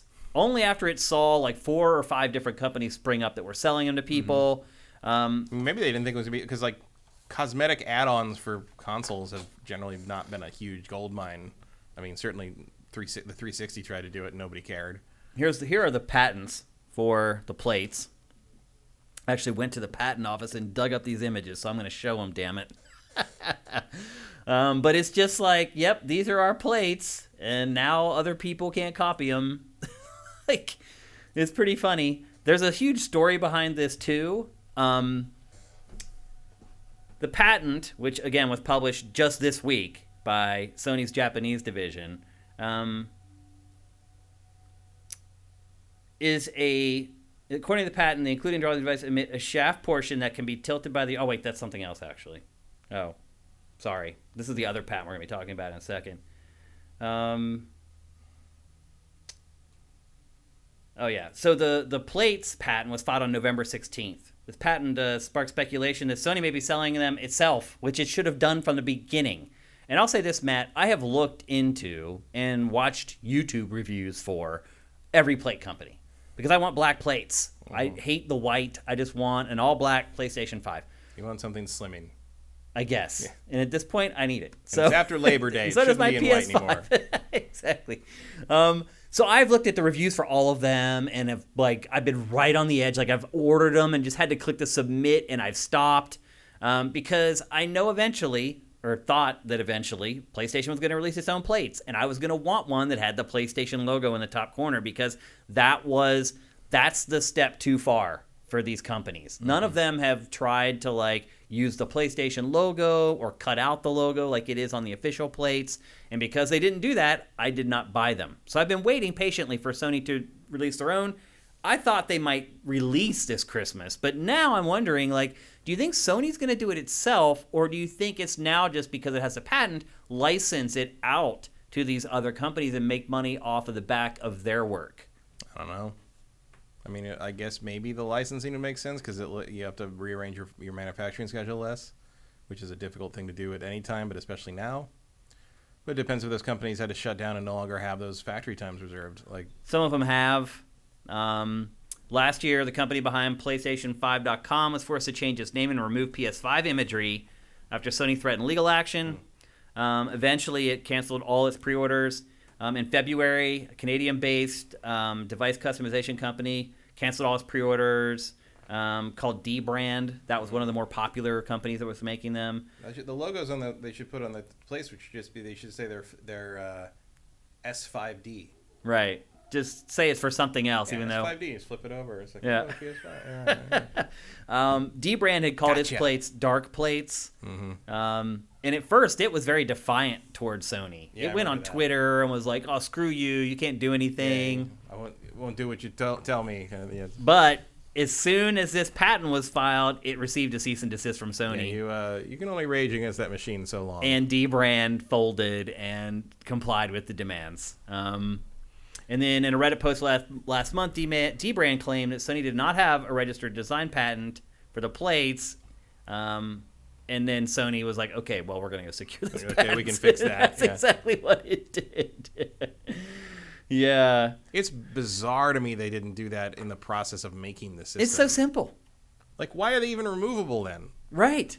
Yeah. I mean, if you remember the teardown. Yeah. I mean, it's not like they're like easy removable necessarily in terms, like in comparison, like when the 360 just pulled the front plate off, but like, yeah, still. Yeah, because if you remember, they show you in this teardown right here, like how to remove the plates off of the thing. Like, yeah, like those companies probably wouldn't have sprung up so fast if they hadn't shown this video. I mean, the crazy part about it is you don't need a tool to remove the plates. They literally just pop right off. I mean, it looks like it's harder to remove the stand. Yeah, it looks like it was made from the beginning for customizable plates. But Sony just, I don't know, maybe it's so concerned with just getting units out that it's like, we're not worried about the plates. Mm-hmm. But it's literally... That should be a completely separate supply chain, though. Watch how simple he pulls this off right here. I mean, there's no tool. That's it. It's off. So it does seem like Sony all along had maybe planned on their releasing plates, and maybe they just thought third party. I mean, you should know better. You know third parties are going to try to capitalize on a product as popular as PS5. It's just going to happen. So will you buy plates, Matt? It depends. I don't know. Like, it'd have to be more than just black. Yeah. I don't really care that much. Because they're going to end up having skins for them, too, I'm sure. Yeah, like it's something... wow. Feels like the world's caving in here. Truck over here, yeah. I mean, I'm not a huge customized console person. Mm-hmm. Yeah. I will say, I did try to get the Halo Xbox. Oh, you did? Because that thing is gorgeous. I love the look of that. That's the first, like, special edition or custom console, like, look I've liked in probably 10 years. And I don't seem to be the only one because, wow, that thing sold out in seconds everywhere. Yep. Yeah, it's, I don't know. Like, you could maybe come up with something. I don't know. Black plates, that's all I want.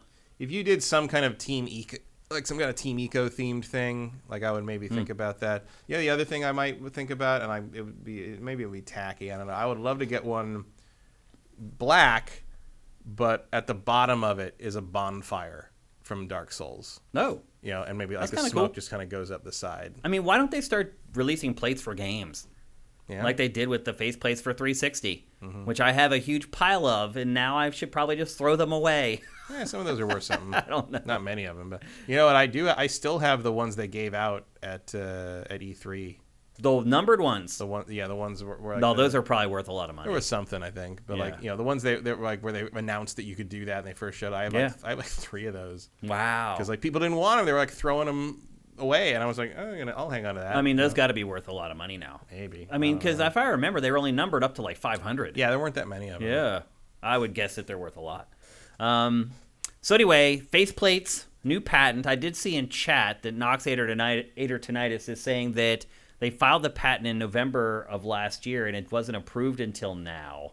I did not see that in any of the stories that I read about this, so take that with a grain of salt, but he seems convinced that that's the case. Normally, patents do not take that long to be approved once you apply for them. Maybe there's a backup with COVID. I don't know. I guess they are worth something. How much?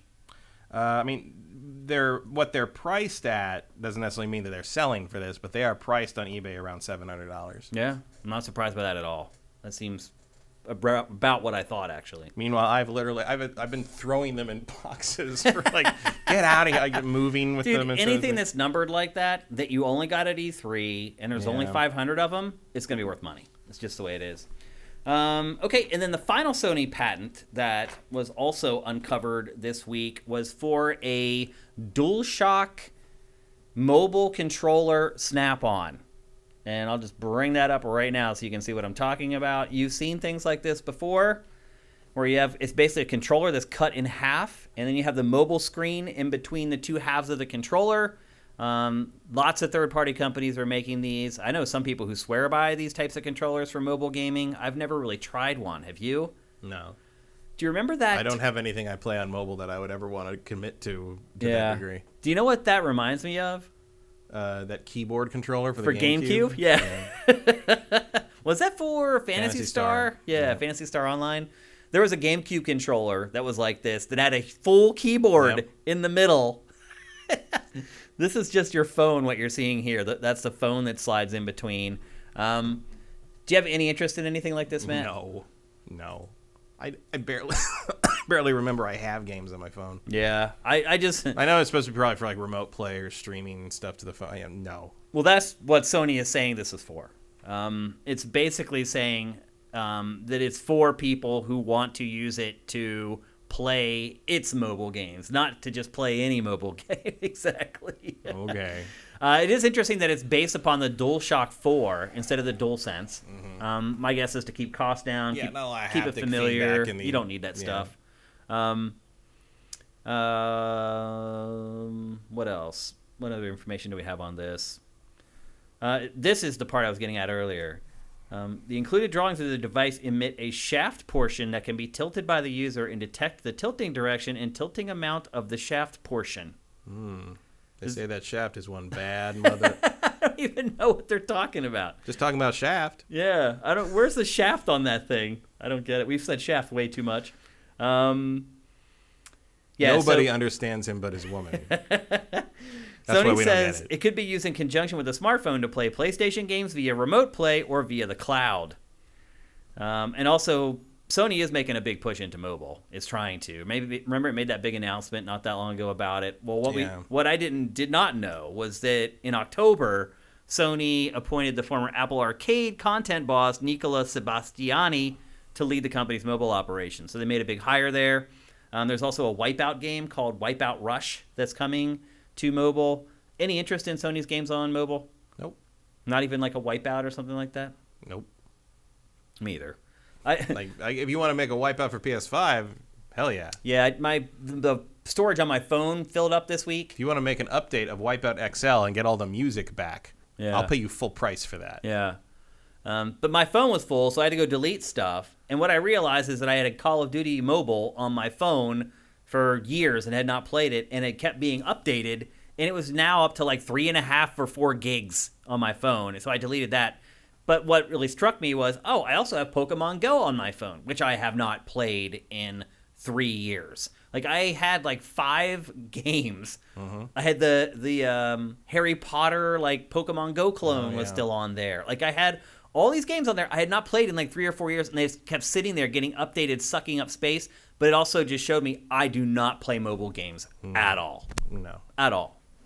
There's stuff on here I haven't looked. I forget they're there. Like I deleted 10 gigs worth of games. Angry Birds Star Wars, Game Developer Story, Trivia HQ doesn't even work anymore. Marvel Puzzle Quest I haven't opened in years. I do not mobile game. I just do not. And the crazy Word Crossy, I only keep that because was it Word Cross? There was some crossword puzzle app I kept purely because X-Play was one of the answers once. Oh. Well, it took me 30 minutes to figure it out because it never occurred to me that X-Play would be the answer to anything and anything anyone's ever heard of. Because it was like what is it? It's a hyphen. There's a hyphen, and I think the first letter is X. What the fuck could that be? And it's it's that show I worked on for 12 years. Well, the crazy part is that I just went and shot Pactor Factor at Pac's house. I got him. Well, JM Rain actually got him the PS5, and then I paid JM Rain for it, and he shipped it to me.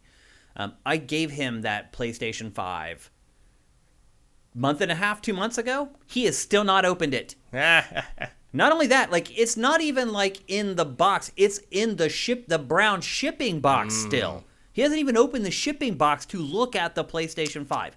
And then, I sit there and record with him for 4 hours, and the only games he talks about are mobile games. Just the whole time. It's like, bro. It's like, okay, boomer. What are you doing? Like, you have a PlayStation 5. Literally, there have been like 25 amazing games released this year, and you're playing like literally like the 6th Match 3 RPG. But do you know why? Because to play that, all he has to do is this. Yeah. He's like, I'm not going to hook up my PlayStation 5 until I get a new TV. I'm like, why? He's like, well, I just want the LG OLED when I play it. And I'm just like, just hook it up, dude. Like, there are some people that love mobile gaming. I am definitely not one of them. But I think it's smart for PlayStation to get into that space because there are probably a lot of people like Pactor. I mean, I can definitely see waiting for an OLED to play the PS5. Your PS5? But not play it at all? Not to play mobile games instead. You also have to remember... I would just mean I'd get an OLED the next day. Yeah, right. Exactly. You also have to remember he has every game waiting. Mm-hmm. They all send him codes. Everything, yeah. Like, he actually gets code for, like, Nintendo stuff before I do. They send him, like, review code, like, 2 weeks before the game comes out. And we get it, like, the day it comes out. In some cases, maybe a couple days before Nintendo stuff comes out. And it's just all sitting there. He's not using any of it. So, and I do think that there are more people like Pactor than you think. Like Brent, the guy who built Sifted. Like, oh, I know they're there. I'm not one of them. His time spent playing games is playing mobile games. Like, and I don't begrudge anybody for it. It's just something that I have no interest in. And it's a market that maybe I need to understand a little better because I don't understand it at all because I'm completely confused by why I don't consider it as the same kind of market. It's not the same market. I don't, it's like saying you're in sports broadcasting and you need to understand curling. I don't agree with that. I think no matter how popular curling got, it's just not the same thing I joined up to do. Like, I don't care. And sometimes I played some stuff, but like usually if the license appeals to me, I played all the Transformers things that have come out, and they're all terrible. Yeah, they're all terrible games. I feel like every time I play a mobile game, I'm like, if it's really good, I'm like, oh, it's not terrible. Mm-hmm. But it's still, even the best mobile games are like the worst console games to me. Yeah. And I mean, like, look, I was born without the whatever gene makes you get addicted to mobile games. Like, like, I don't care about filling the bar up or whatever. The gameplay wears on me pretty fast. How can Pactor keep playing Match 3 puzzle games? I don't know. Because you also have to realize that, I like Match 3 puzzle Candy games, Crush. But there's a point at which you can tell it's level cheating 8 bazillion. Right, but there's a point. Even Candy Crush, there's a point where I could tell, like, okay, you are just not giving me the pieces I need. You're milking me, so yeah. I'll buy hammers, whatever the hell they are. The lollipop thing, I don't even know. And that may not be true. I don't know, but it sure feels like it. There were periods in Candy Crush where I couldn't get through one level for days. Yeah. And then like one day it just sort of happened. It just happens. And I was like, okay, you gave up. I have no doubts that that's all rigged and set up that way. No doubt at all. And they finally figured out this guy's not going to buy the hammer. Okay. Yeah, try the next level. Yeah, maybe the next time he will. Yeah, we'll frustrate him until he does it. It's crazy. But I do think that PlayStation's games going to mobile, that will provide another opportunity for me to give mobile gaming a chance. Mm-hmm. I will. Like if there's an Uncharted game for mobile or any of other Sony's IP, I'll try it.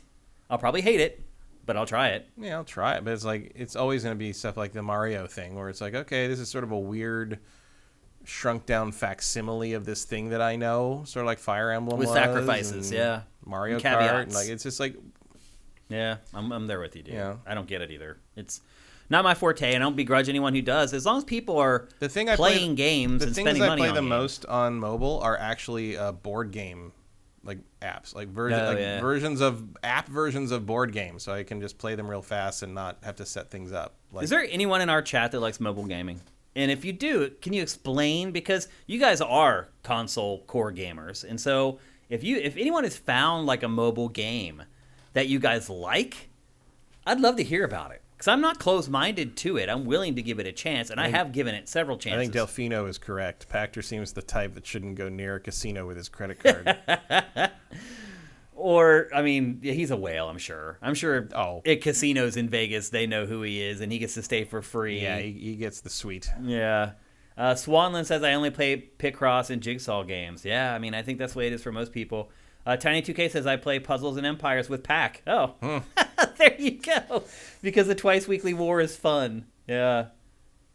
That's his big game. Absolutely. Yeah, I remember he used to like on the show, he would be like, add me on this, add me on Puzzle and Empires. That was his Empires and Puzzles is actually what it's called. Because he was because he wanted like people to join their guild or whatever, and like he was like, we'll show you, we'll tell you we'll get you there. It was like he was. Well, he's trying to give me money.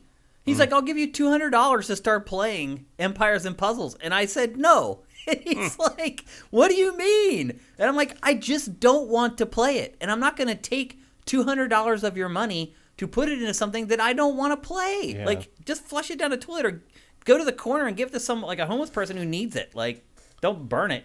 Sir Spider says Hearthstone on mobile. I think a lot of people probably agree with that. Yeah. I mean, I've got like the last thing, judging by the order of installation here, I think the last thing I played that wasn't like a digital version of a board or a card game was Infinite Galaxy. Okay. Which I mostly just got because it had cool spaceships. And I spent like 3 hours playing that game and like waiting for the tutorial to end. Yeah. And it didn't. And I'm like, is this just the game? Like, you just tell me what to click, and like that's what the game is. And like, I played 4 hours, and it never stopped holding my hand, and the game never opened up. I'm like, is this just what it is? It didn't even ask me for money. Yeah. Like, I was like, what are you doing? It's a clicker. Yeah, Erebus Jones says, always time for a tower defense game like Plants vs. Zombies. That's the only other genre I've enjoyed on mobile, being perfectly honest. Shneaky says, I used to play Tomb Raider Runner while waiting for interviewers. Okay. I liked Delfino Fallout Shelter, played it for 2 days. That's about how long I played it. I liked You Must Build a Boat and its sequel. I never even heard of that. That's those are also match games. Those are match 3 games. But like, I don't want to play more match 3 games. But it's not a game as a service. It's just a game you buy and like you match them to get items, and then you build like a boat basically over the course of the campaign. You build a boat, and then you get to escape the thing you're on. It's not cheating you. It's not trying to get you to buy microtransactions. It's just an actual legitimate match 3 game you can actually win. Yeah. That's fun. Talika, thank you for Twitch Prime. Talika 1981. There's been some like experimental things like Device 6. That was a really cool mobile game that could only really have been done on mobile at the time. You could probably do it on Switch now. I think maybe it is on Switch. East Demon says, I enjoyed the Tomb Raider and Hitman Go mobile games. A lot of people have actually brought that up, that they enjoyed those. Tomb Raider, Hitman Go and Tomb Raider Go were good. And Vincent says, I play games built for mobile but on Switch. Yep, there's a lot of that. Temple Run. Yeah. Asphalt. It's a pretty decent racing franchise. I played Gundam Builder Mobile for a while, which is like it's like almost like Virtual On, but you build. You've played a lot of mobile games. You build Gundam models and then play in like a mobile, like an arena thing that's sort of like Virtual On or whatever.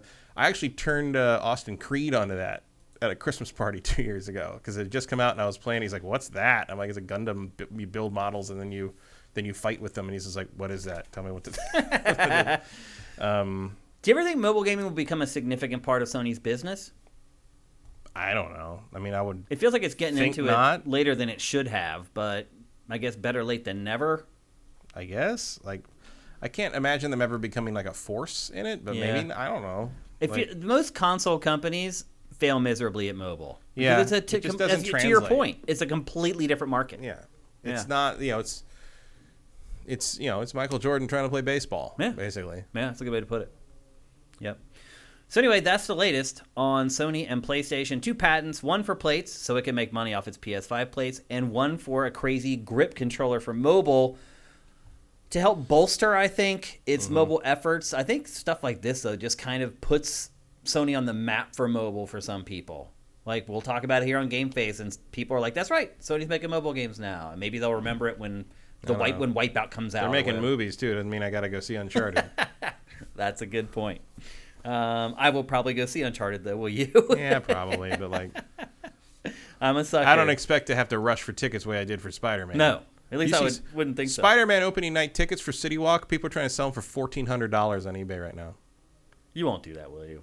I already got them. Okay, but you wouldn't if you like. Of course not. Okay, well, just make it sure. Well, the other ridiculous thing is like, you just see them the next morning for one thing. Right. Yeah. The other thing, the ridiculous thing is there are still seats available for the showings. They're all just front row. Oh. But I don't even want to sit front row at a theater. I mean, I wouldn't want to sit front row either, but I'd rather sit front row than pay $1,400 for a ticket. Yep. It's not that bad a seat. Yeah. They're pretty bad, though. They're like the worst way to watch a movie. So anyway, there you go. That's the latest on PlayStation from this week. Yeah. Also, No Way Home, or the last Spider-Man one, Far From Home, that's not just the top-grossing Spider-Man movie of all time. It's Sony's top-grossing movie of all time.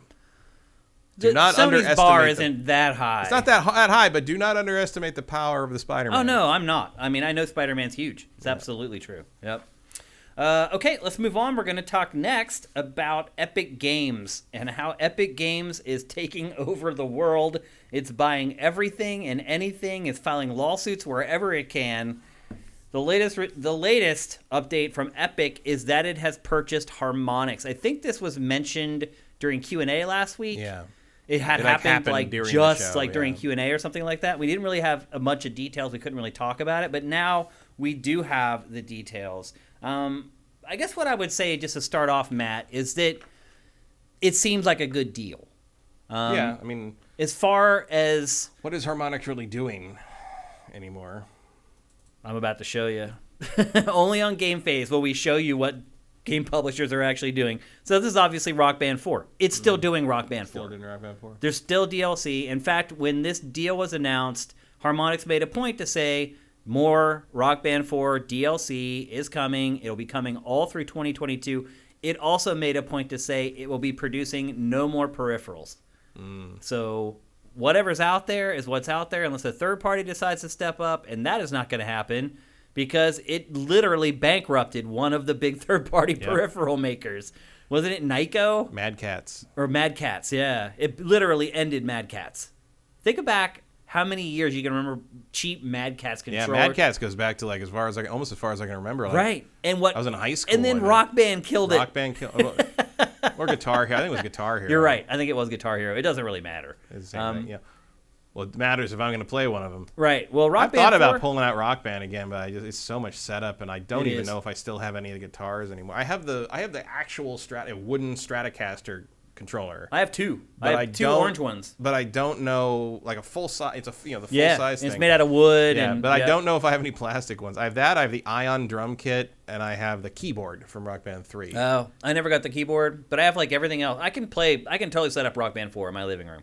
I have to dig through my closets and find stuff, but I have all I have the stuff. Extensive library of songs. Oh, my song library is huge. Yeah, yep. Hundreds and hundreds of songs. Me too. But so the good news is, if you're a Rock Band fan, they're really not touching it. They're going to keep making songs like they always have been. They're not really changing their strategy towards that. Yeah, it's funny to think, there was a time when if you went to a party, at least with the people we knew, Rock Band was happening. Oh, this is what you did. All night. Yeah. Like you'd forget to drink because you were playing too much. Yeah, you wouldn't get drunk. Yeah. You get drunk, you can't play. You're right, you can't. And that would be the worst thing. You hit somebody Probably would. Jeremy Hoffman. Yeah. Who now works at Epic. And now they own Harmonix. It was all part of the plan. That is freaking hilarious, Matt, that you piece all that together. So anyway, they're leaving Rock Band alone. That's the only one of their old games that they talked about other than Fuser. Fuser, and that'll eventually coming up in this B-roll as well. Harmonix said there will be no changes to any Fuser events. Those are all going to go off as planned. And all Harmonix's games will remain available on Steam and console. And there are no plans to change the way Harmonix supports any of its older games at all, even though several of them are basically dead at this point. And the reason that it's been acquired by Epic is to create musical journeys and gameplay for Fortnite. So what does that tell you, Matt? It tells me that an era is ending. Which era? Harmonix is over. Independent? You think it's over? They'll keep doing the Rock Band thing as long as they can, I'm sure. But like, they're being absorbed into the the Fortnite amoeba, and this is basically like High Moon Studios has to make Call of Duty levels now. Yeah.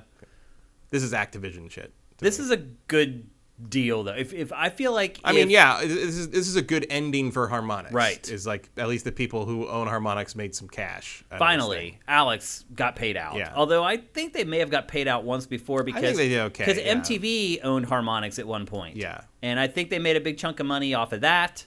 And then MTV didn't want them anymore. And I don't know if they were sold to somebody else or if they just went independent. I can't remember. I think they went independent, but I can't remember. But regardless, I hope all those folks made some good cash out of this. It was always a conflict of interest for us at Game Trailers covering Rock Band because MTV, which owned Game Trailers, also owned Harmonix. Yeah. And so it was always funky, like us reviewing it. We'd have to put weird disclaimers at the front of our reviews and blah, blah, blah. And MTV didn't want us to do that. Because they're like, look, the game is good. You like it. If you put the disclaimer in front of it, you're going to make people think that this review is paid off. I'm like, no, it's the exact opposite. We put the disclaimer in the front so people don't think that our review is bought out. But they were like, but you like the game and everyone else likes the game. So why wouldn't they just accept that you like it like everybody? They just didn't understand editorial at all, basically. Right. So it was always a struggle there trying to deal with it. But here's why they bought Harmonix. MTV has trouble with disclosure? How shocking. Yeah. This is why they bought Harmonix right here. The live music events that they're doing inside Fortnite. And my guess is, from now on... You're going to play along. Yep. Whoever wants to do this stuff with Epic is going to talk to Harmonix. Yeah. And Harmonix is going to handle all of these events, making sure... Harmonix is going to come up with the artists. I mean, Harmonix knows music like no other company in games. That was the best part about going to Rock Band events, was just talking music with the people from Harmonix, because they loved it as much as I did. Yeah, Harmonix is like if I started a studio that just made Transformers games. Right, pretty much. Like it's... And all the good and bad that would entail if you had to visit my company. But look, again, this is what I'm getting at. This is why it's such a good deal for both sides. Because, look, do you trust Sweeney and company to work in the music industry? Hell no. This will at the very least, Harmonix being in charge of this will drop the how do you do fellow kids quotient significantly. Exactly. It's a good deal for both sides. Epic, it doesn't belong in the music industry. Harmonix has been in the music industry for like 15 years. Yeah, Harmonix is as much a music company as it is. Yeah, I mean it has relationships with all the music and publishers. all the people that work there are in bands. You know, like a lot of the bonus tracks were all from company basically bands that the company employees were in, including Freeze Pop, which is a great band. Yeah, Freeze Pop's great. It's a deal made in heaven, because let's be honest, this is where Fortnite's going. This is all about the metaverse and blah blah blah and all this crap that Epic and Facebook are working on. They are going to be a huge component of that. People will no longer be dealing with the fish out of water now when they want to talk to Epic about having a concert inside Fortnite. I'm hoping that with its experience in music and rhythm stuff, that these quote-unquote concerts or events inside Fortnite can become something a little more fun and interactive. Because right now, it's just basically show up with your avatar and watch crap happen. So maybe, with Harmonix, they can actually make it something that's fun to actually play instead of just something to watch. Interactivity and involvement would be good, because some of this is cool, but also a lot of it feels a little like watching the end of the world happen. There's an element of like, I don't know. There's a threatening element to how they play out. No, I agree. Now. So, as I've talked about this guy before on the show, I have a friend who they just blew everybody up. Yeah, exactly. And now a giant performer is coming. Who is that? I can't see. Travis Scott. Okay. So I've talked about this guy before. I have a friend who is literally the top 1 or 2 electronic music artists, or agents in the world. That guy. Yeah. Yep. And so I've talked about him a bunch of times. He just got married, and I was at his wedding like 3 weeks ago here in LA. And at the reception, we were talking about music and games, because I was like, how do you guys work with the games industry? Like, say one of your DJs wants to do something, like he reps Cascade and like just these gigantic DJs, Deadmau5, like all the people that like even my mom know. He reps them and all the underground guys as well. So I'm like, who do you work with when Cascade wants to do something in a video game or something with the video game? And he's like, honestly, it's a disaster. He's like, because the people at the game companies, they don't get it, what our artists are looking for, what our artists want. A lot of times we end up making all the sacrifices, and we end up with a product that we're not happy with, blah, blah, blah. And then ping, suddenly this shows up. Bringing Harmonix in to handle all this stuff for Epic, it's perfect. It's a match made in heaven, and I think it's going to work out good for both sides. Obviously, as you said, the Harmonix guys are getting paid out, and as they should have gotten paid out a long time ago if they haven't been already. And they're going someplace where I don't know a single person who works at Epic that doesn't like working there, Matt. All our friends love it there. Yeah. And they're living in Raleigh, North Carolina, which I don't think I could ever do. And they don't care. They like working at Epic so much that it doesn't matter. They're just like, it's great. I have a huge house. I make more money than I could ever spend here in Raleigh.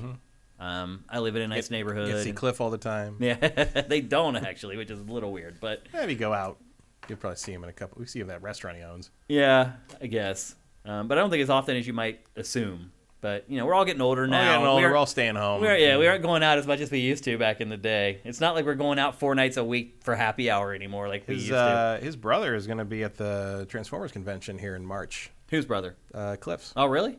His brother Tyler writes Transformers comics now. Oh, I didn't know that. And he's going to be signing at the convention, at the TFCon in March. Wow. Both brothers, very successful. So anyway, that's the latest. I struggle to find any negative to this. Yeah, I mean, maybe the end of Rock Band, but it's not like I've played Rock Band recently. Right. I mean, it's not the end of Rock Band because they said they're going to publish DLC through the end of next year. Right, but after that, like, you're kind of, if you're with your Rock Band, you're actually kind of starting to run out of music at this point. Yeah. I mean, there's tons of like hip hop and electronic stuff but that's not that game. Right. There just isn't that much rock music. Yeah, it's hard to think of, like, when you look at it, it's like, well, what song would I want? Right. What big hit rock song has there been?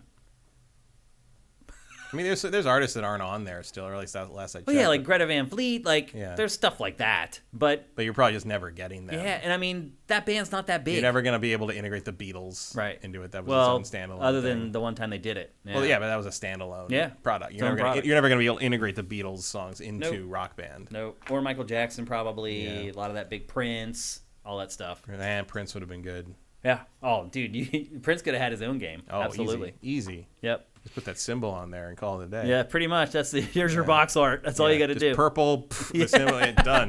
Like, Yep. You don't even need to say Rock Band on it. Yeah. So anyway, it's a big deal. They didn't really divulge the terms of the deal. At least I was able to come across them. I don't know how much Epic paid for Harmonix, but Harmonix has actually been doing mostly like mobile stuff lately. Like, they did that Kickstarted thing a while ago with the kind of the Amplitude sequel, like follow up. Remember that? Oh yeah, that was pretty it's good. in this B-roll somewhere.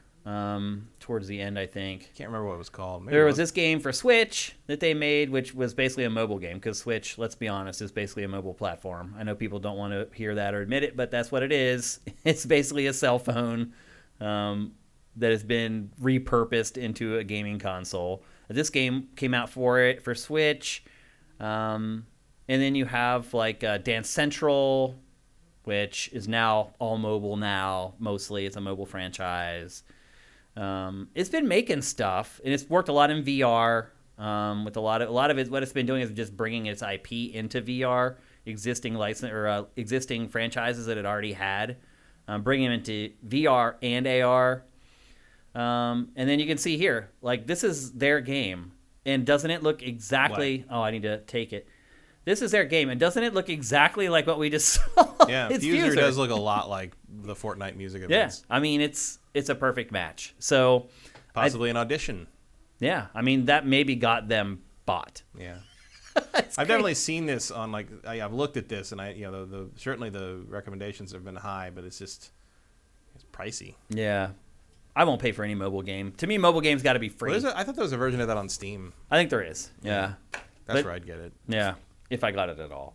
But anyway, it seems like a good deal for both sides. I'm happy for Harmonix. Can I use the DJ Hero controller? That's probably in the back of the closet somewhere. I still have that. It's under my bed, at the foot of my bed. Every time I go to have to move everything, I have to move that out of the way. And that's worth nothing. I should probably just throw it away. Maybe. Yeah. It's taking up a lot of space. The other thing I should say is Harmonix people are good people. Mm-hmm. We've all gotten to know them across the years at their various events, and because they were at MTV, like, we worked with them like behind the scenes a lot of times.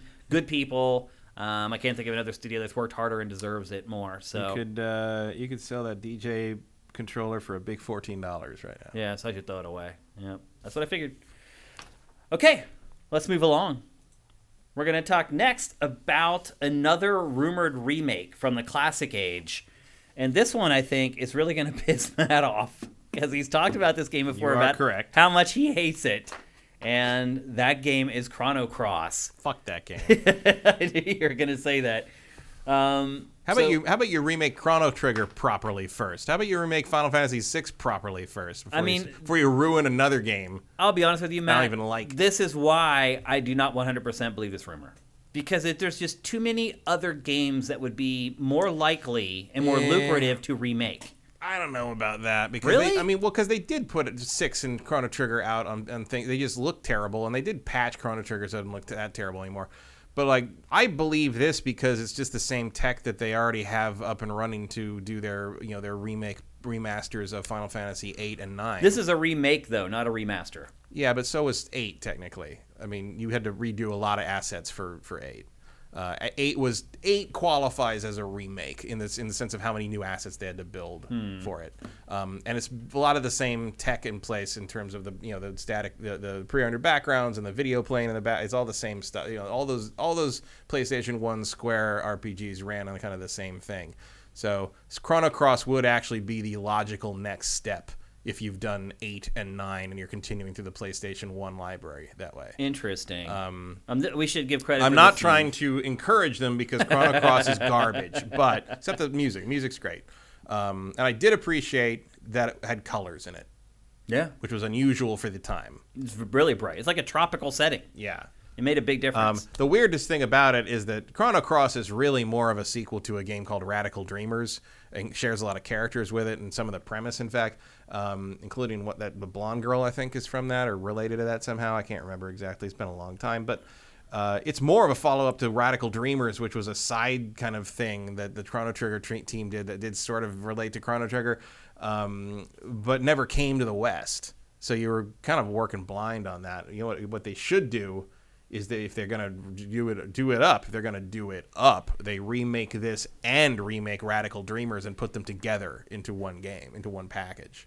They will never do that because Square is a bunch of money-grubbing cheap bastards. But if you wanted to really give the Chrono Cross fans something to sing about, you'd do an English version of Radical Dreamers finally. Interesting. Well, I think this game is extremely niche. I don't think it's a great idea to remake or remaster this. This news comes from Xbox era's Nick Baker.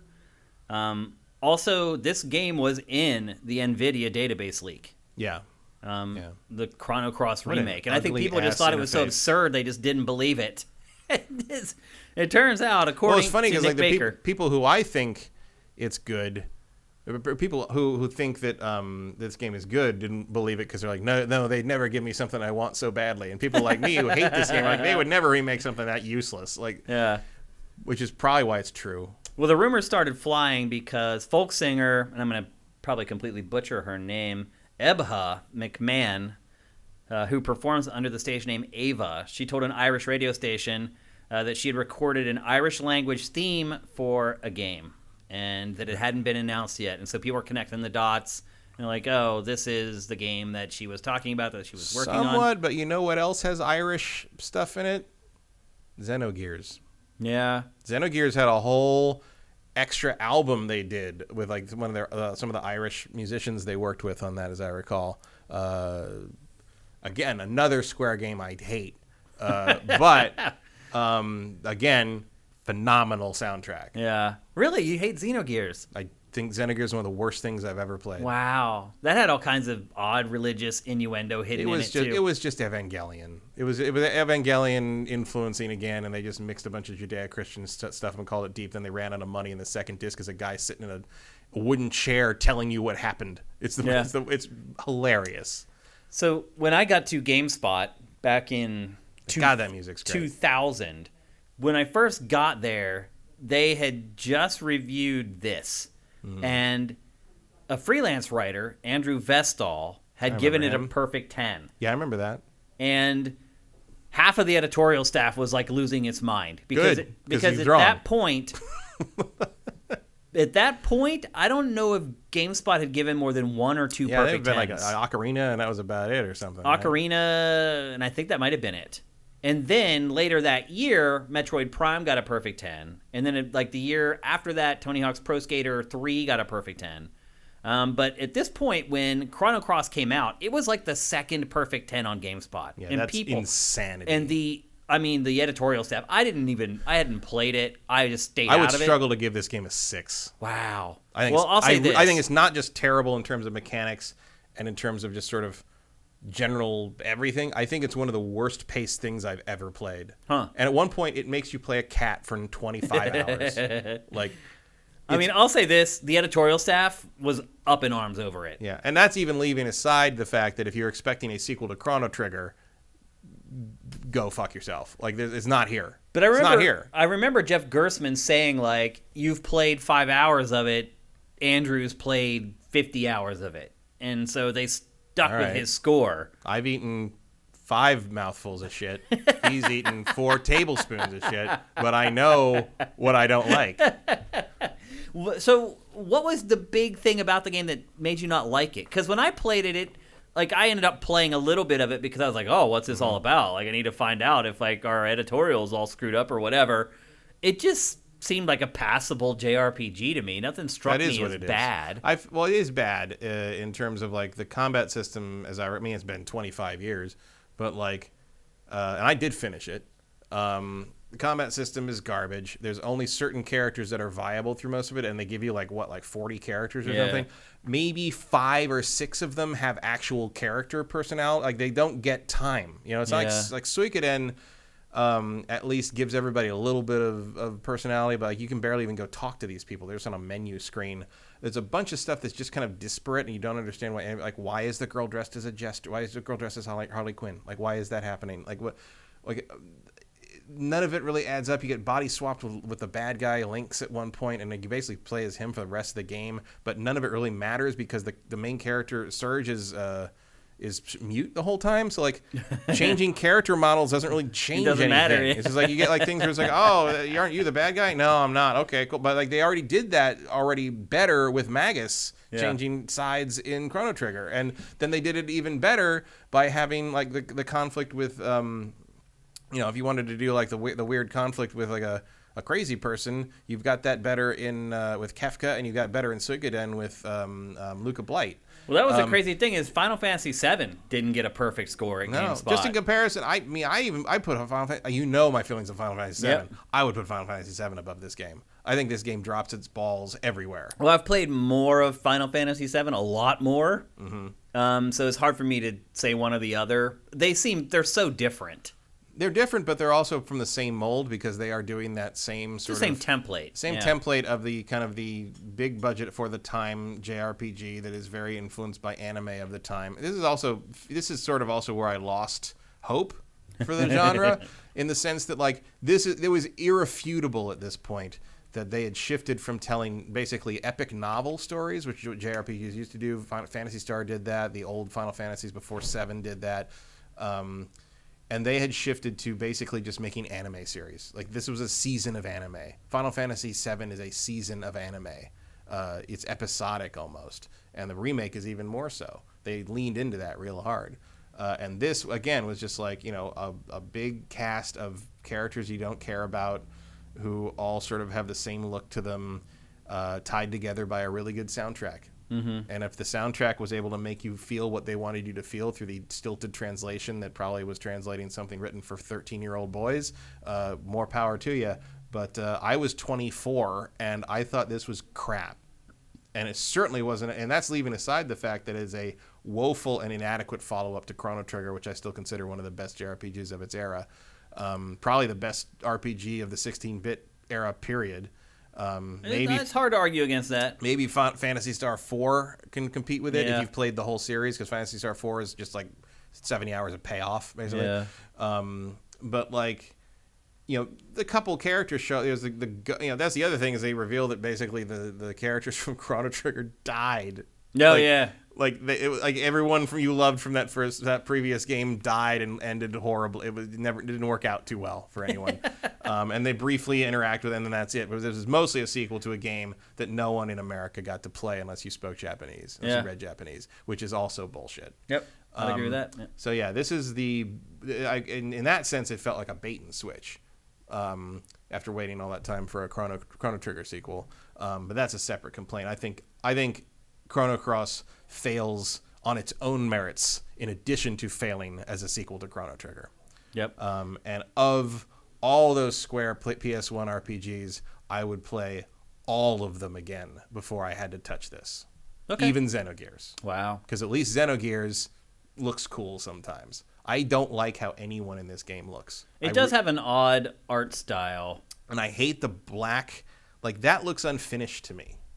Like the field effect graphic. Field effect graphic, the interface thing with their like none of that works for me. No, I mean, a lot of games from that era come off that way to me, though. But like at least like Final Fantasy has blue windows. I don't know why that matters, but like there's something. It's just like it looks like you're just looking into a void for some reason. Yeah. And yeah, it has that weird level combo thing and the feel. Yeah, it's just. This was like one of the early things where like the Saga games had that too, where it's just like, why is the combat system like that? Is it just so you can say you have something unique? Like it doesn't, you know. Probably. It's, you know, there were. I mean, I feel like a little bit of that still happens today. It does still happen. Sometimes, but sometimes it works. Like I think, you know, probably the most gimmicky JRPG combat system I like is Shadow Hearts. You remember that? As a PS, There's a PS2. I mean, I remember the game, but I don't remember what the unique thing basically, is about. When you do an attack in the Shadow Hearts games, there's a little circle and the little, like, you know, it's a dial that kind of goes around, and if you stop it in, like, the red zone, you get a critical hit. Yeah, okay. You remember that? Yeah, I remember. Like, yeah. And they kind of built on that through the 3 games. Actually, there's 4 games because Kudelka on the PS1 was the first one, technically. That's a prequel that nobody played. And I ended up paying like $70 for it later after I realized that was the first game in the series. There's a series I'd like to see collected, but that's Konami, wasn't it? Yeah. We'll never see those again. No. We'll never see, a Shadow Hearts collection. Unless it sells it off. Yeah, I guess so. Which maybe someday. But those 3 games on PS2 were real good. Yeah. They were...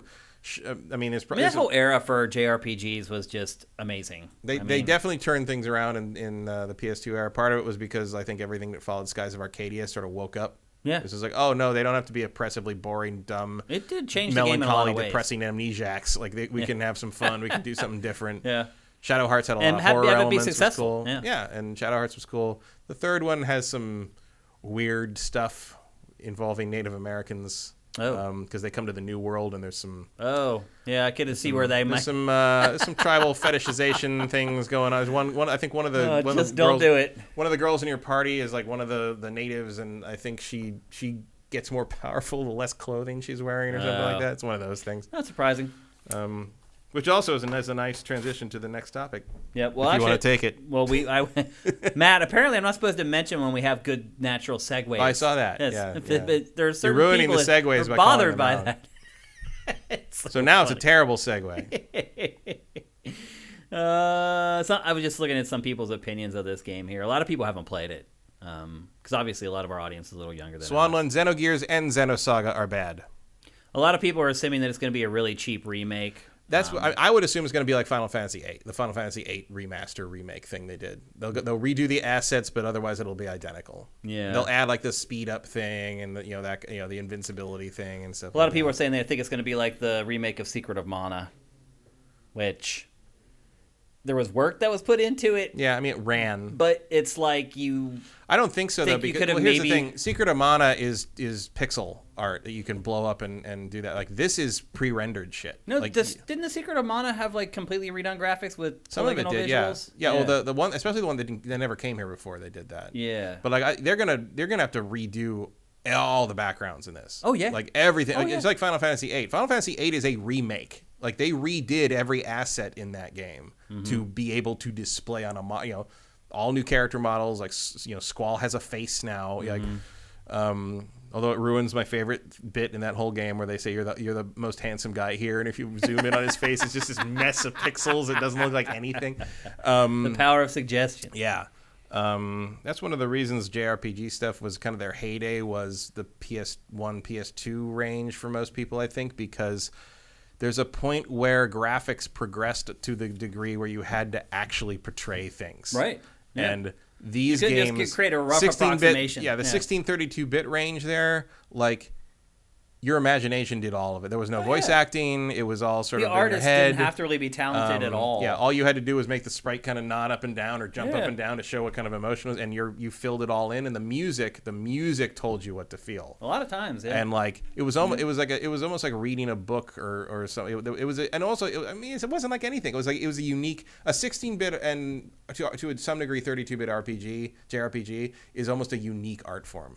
Oh yeah, like now especially. Yeah, well, and the problem became once you started having to actually dramatize all that, you end up with something like Final Fantasy X with the laughing scene, which is going to be the most ridiculous thing I'd seen on a PS2 in a very long time, and probably remains so. Ha ha ha ha. And I know it's like, oh, they didn't intend it to be like, they intended it to sound stupid. It's like, okay, it's still stupid. Like even if they intended it to be, you can intend something to be ridiculous, and it's still too ridiculous to be acceptable. Touché. It's a whole thing. Yeah. But yeah, as someone who loved JRPGs growing up, like kind of in the 16-bit era, and felt like they basically all went off the rails with the exception of Suikoden, which continues the tradition of sort of being that unique thing where like you're telling an epic story with the music telling you what to do and the text sort of letting you fill in things with your imagination because the sprites are not that detailed. These games like Chrono Trigger and Xenogears were sort of the move to this like, oh, you're taking it to this like, as you abstract them less, just in part by nature of the advancement of technology, you then have to sell them better as dramatic presentations, and I would argue that almost no JRPG ever has past that. Yeah. It's very, very hard to think of any. I know for some people, Final Fantasy VII Remake worked in that regard. It doesn't work in that regard. Yeah, I don't agree with that. But if you want to say that that's okay, cool. I mean, at least it's got production value to it. But in general, I would say that most of that stuff does not work anymore. Yeah, I'd agree. And with that, we have to move on. Speaking of going, and off I do the kind of rails, look, if they do remake Chrono Cross, I kind of look forward to people who haven't played it since they were 12 playing it again and be like, wait a minute, this is garbage. Yeah, because you were an adult when you played it, and a lot of people weren't. Yeah, and that changes things. Golden Age of science fiction is 12 because that's how old you were when the best stuff came out because that's what you think is the best stuff. Yeah, and I think it's true of a lot of games too. Yep.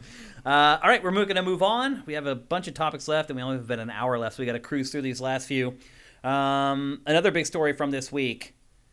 Kojima has decided to finally follow his life's passion, which I think we can both agree really is not video games. Definitely not. This is that. I mean, that's been 25, 30 years of it's like, wow, this guy's really frustrated they didn't get to direct movies. Yeah. And I think some people would argue that his games, in some cases, really are more movies than interactive pieces. I mean, that's certainly where the effort goes. Yeah, a lot of the time. It appears to. And now Kojima is finally following his instincts. He is launching a branch of Kojima Productions here in Los Angeles to work on new film, TV, and music projects.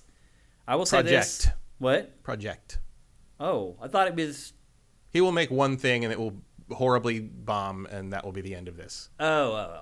I thought I'm sure he has that projects. I got the story wrong. Oh no, I'm sure wait he has. A minute. No. I'm sure he has multiple things in mind, but I think he will get one done. Yeah, and that will be the end of that. I can't understand what he's trying to do in music. I will say this: he has excellent taste in music. He does have good taste in music. Really, I don't good know what he taste in expects to music. do. Right? There. Is he going to become a label and sign like indie bands? Like, I don't know. I don't get that. The other part of it, the film and the TV stuff, I totally get it because he's wanted to do this his entire life. He's wanted to be a film director. He's wanted to be a TV person, literally his entire career. Yeah, I wanted to be a jet pilot. Yeah. That doesn't mean I get to do it. And it has obviously come through his work. He ended up becoming a game designer, a game builder, because he kind of stumbled into it. It wasn't like this lifelong dream that he had.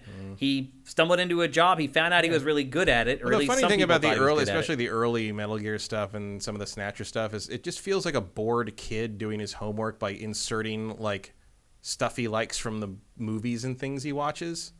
Or it's just like someone assigned him Snatcher as an essay or something. So he just like stole a bunch of shit from Blade Runner and Terminator because he knew the teacher wouldn't know, and like did it. And it's like, oh, that was really cool. Now you do this. Okay, I'm just gonna steal stuff from John Carpenter now and make this Metal Gear thing.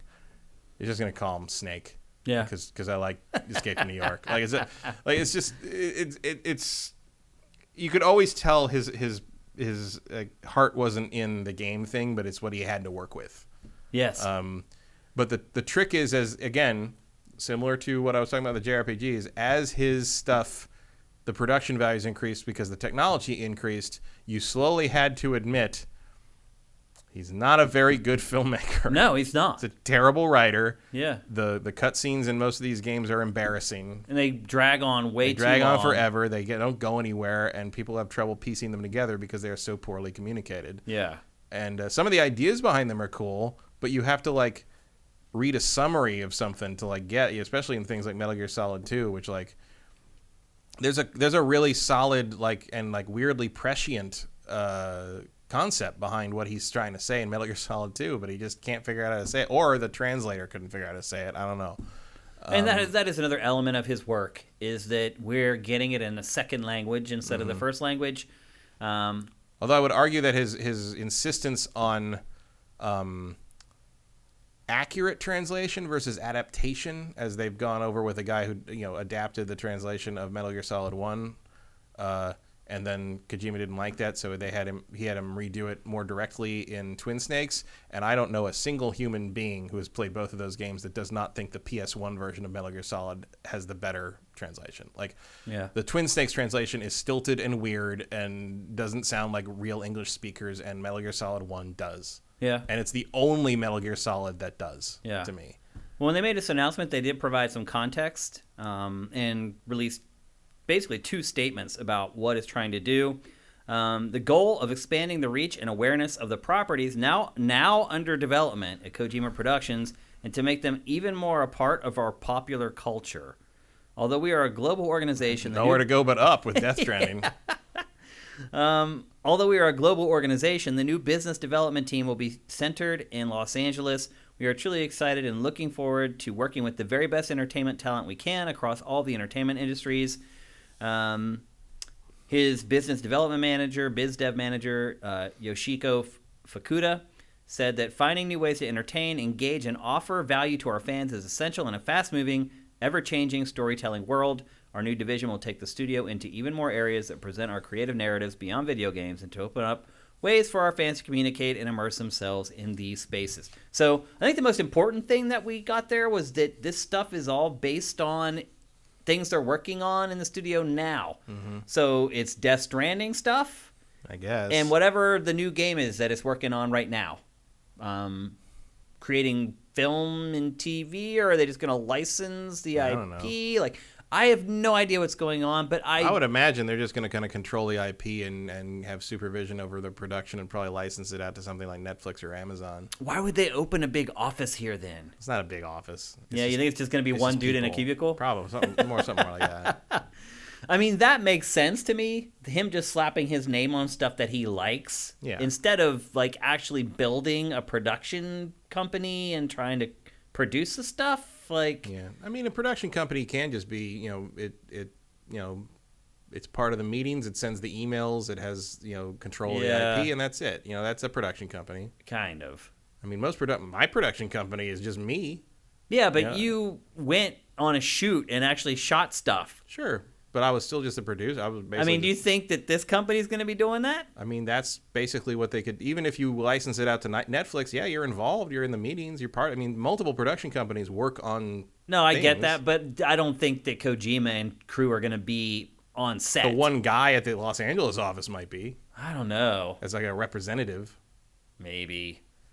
It just seems like this is just a fever dream for Kojima that's not going to go anywhere. Like I said, I think he'll get one thing made, and that'll be that. Say, I did it. No, because I think he wants to do more than that, but I think you're just going to hit a wall at that point because nobody cares about Death Stranding. Who's going to bankroll this? I don't know. Is Sony bankrolling this? Netflix might. Like, Netflix will spend money on anything, at this point. If you give them, hell, Netflix might be, we got the Metal Gear guy. We'll do a Death Stranding show. Why not? I mean, they did that Cowboy Bebop thing. Yeah. And that was...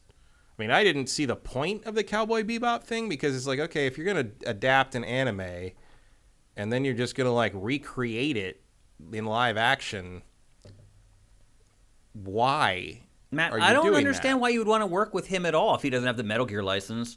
Neither do I. It makes no sense. He's not demonstrated that he's good at anything other than making games. Some people would argue he's not really that great at that. Mm-hmm. I mean, you can't just say like, oh, a bunch of nerds like me, so I'm going to open up like a movie and TV production company. Like, it doesn't work that way. It's like, do you think Death Stranding, like a TV show or film, would be successful? No, if it were good or decent, do you think it would be successful? Well, that's the real trick, isn't it? Like, I don't know what a good Death Stranding show looks like. Well, the game certainly didn't show us what it would be. It would have to be less transit. I don't know if he's ready for that. You have to cut out a lot of box delivery, dude. It would be like maybe a movie about road trips. FedEx to sponsor it. Maybe they'll pay for his new facilities. FedEx. I don't know. Or maybe the next thing the new thing he's working on is more filmic. I don't know. I mean, I think he believes that this was extremely filmic. I mean, he got Norman Reedus in there, and like, I think this was his opus, I think, in his mind. That's what he tried to make. I guess. I mean, exactly. It's an ethos, I guess. I guess. I mean, Norman Reedus got to eat, so maybe he's involved in it. You know, Reedus probably has the clout. And The Walking Dead's ending. Yeah, Reedus probably has the clout to get some of these meetings just to happen. In fact, he's due to get killed in The Walking Dead here any week now. Any minute now. Yeah, I mean, they're coming down to the final I can't believe episode. that still. I saw somebody post like working on the Talking Dead about. As I posted like the prompt, there's like Talking Dead prompt. I'm like, that's still on. How is God? Talk about unkillable. Talk about won't die. Here's something interesting that I don't think most people know. Walking Dead will not. Those post-show shows, I think at Spike, we may have been the first one to do it. I think you were, yeah. We had a show called Deadliest Warrior, and we had... Yeah, that's the first one of those I can remember. And we launched a show called Deadliest Warrior Aftermath, where it was like the show would end, and then we cut to this I always thought you should have called it Autopsy. Cheap digital studio where we'd have a host there interviewing people about weapons and ancient cultures and all this stuff. If anything should have been called Postmortem. Yeah, it was that.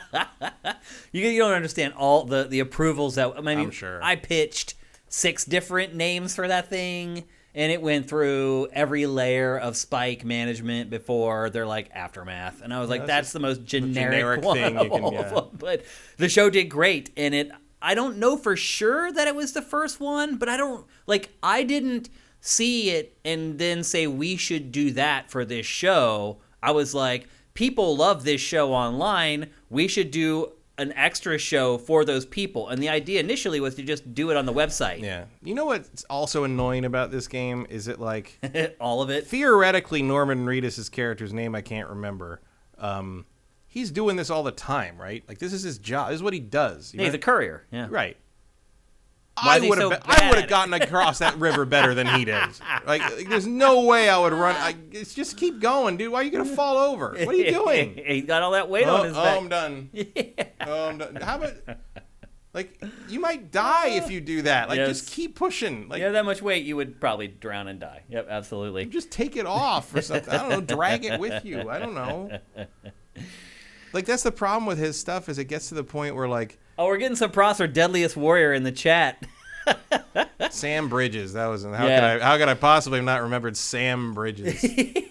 Also, the only video game I have my name in the credits is the Deadliest Warrior video game. And I think I might be in the second one, the sequel, but I know for sure I'm in the first one. I think mine is in Fable. Oh, that's much better than mine.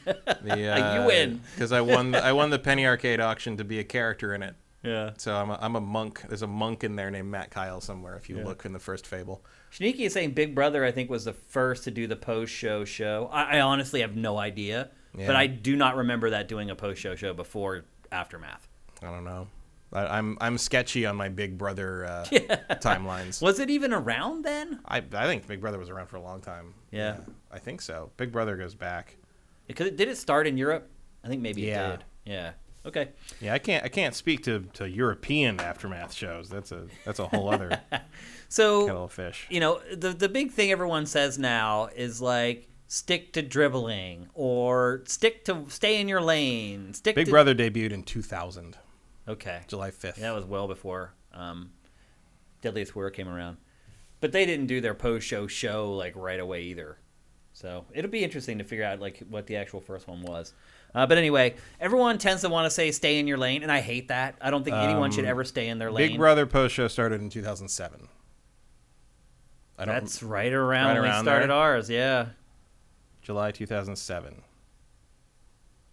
Yeah, I mean, that's real close to when we launched Aftermath. It may have been 2009. Oh, 2009? April 2009 for Aftermath. Okay, so we were behind then. All right. It's the first one I heard of, but I don't watch Big Brother. Yeah, so. me either. So people always say, like, stay in your lane. I hate that. Like, you're basically telling people, like, they can only know about one thing, and it's bullcrap. But although in this case, I don't even know if he's got one thing fully.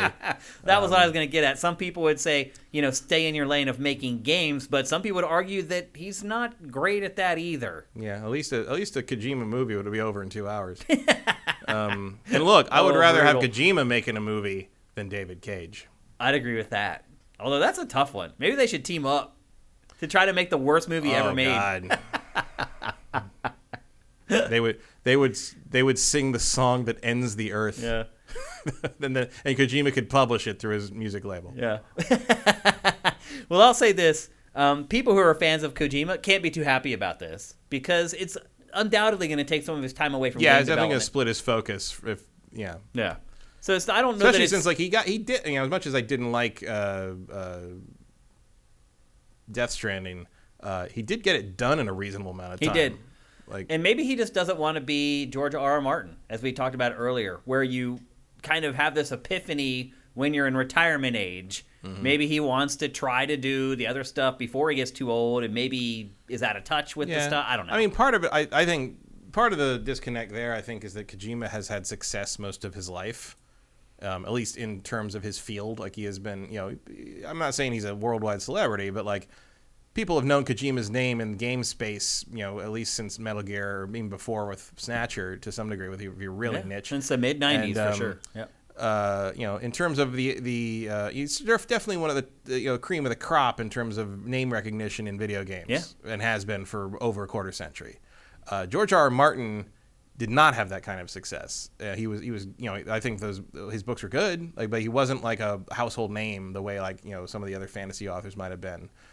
He became one when definitely got higher recognition with the Song of Ice and Fire as that kind of slowly built, because that people don't sometimes realize the first book of that came out in '98. Yeah, and I know it because there was a huge contingency of people at Game Trailers who were reading his books before Game of Thrones became a thing. I know because a new book came out, and I remember everyone was like, "Oh my God, the new book's here!" and blah blah blah. Well, I remember my friend who's super into one of my oldest friends is super into fantasy stuff, and I hate fantasy novel. I'm just not a fantasy novel person. Mm-hmm.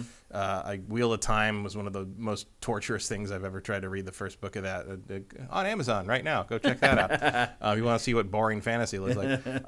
But he gave me, I think it was around the time the second book came out, so probably in 2000 or so. He gave me Game of Thrones, the first one, because he's like, this is a fantasy book I think you'll like because it's more about the characters and it's more about the personalities and the politics and not about like building the world and putting you on a fantasy power trip. Mm-hmm. And he was right. I really, really liked it. It was about people. It was about politics. It was about, create a believable world without like beating me over the head with what they ate every day. Like, right. I don't know what the hell is wrong with you, fantasy authors. Stop telling me about the mushrooms. Tolkien did that already. I don't need to know about the mushrooms.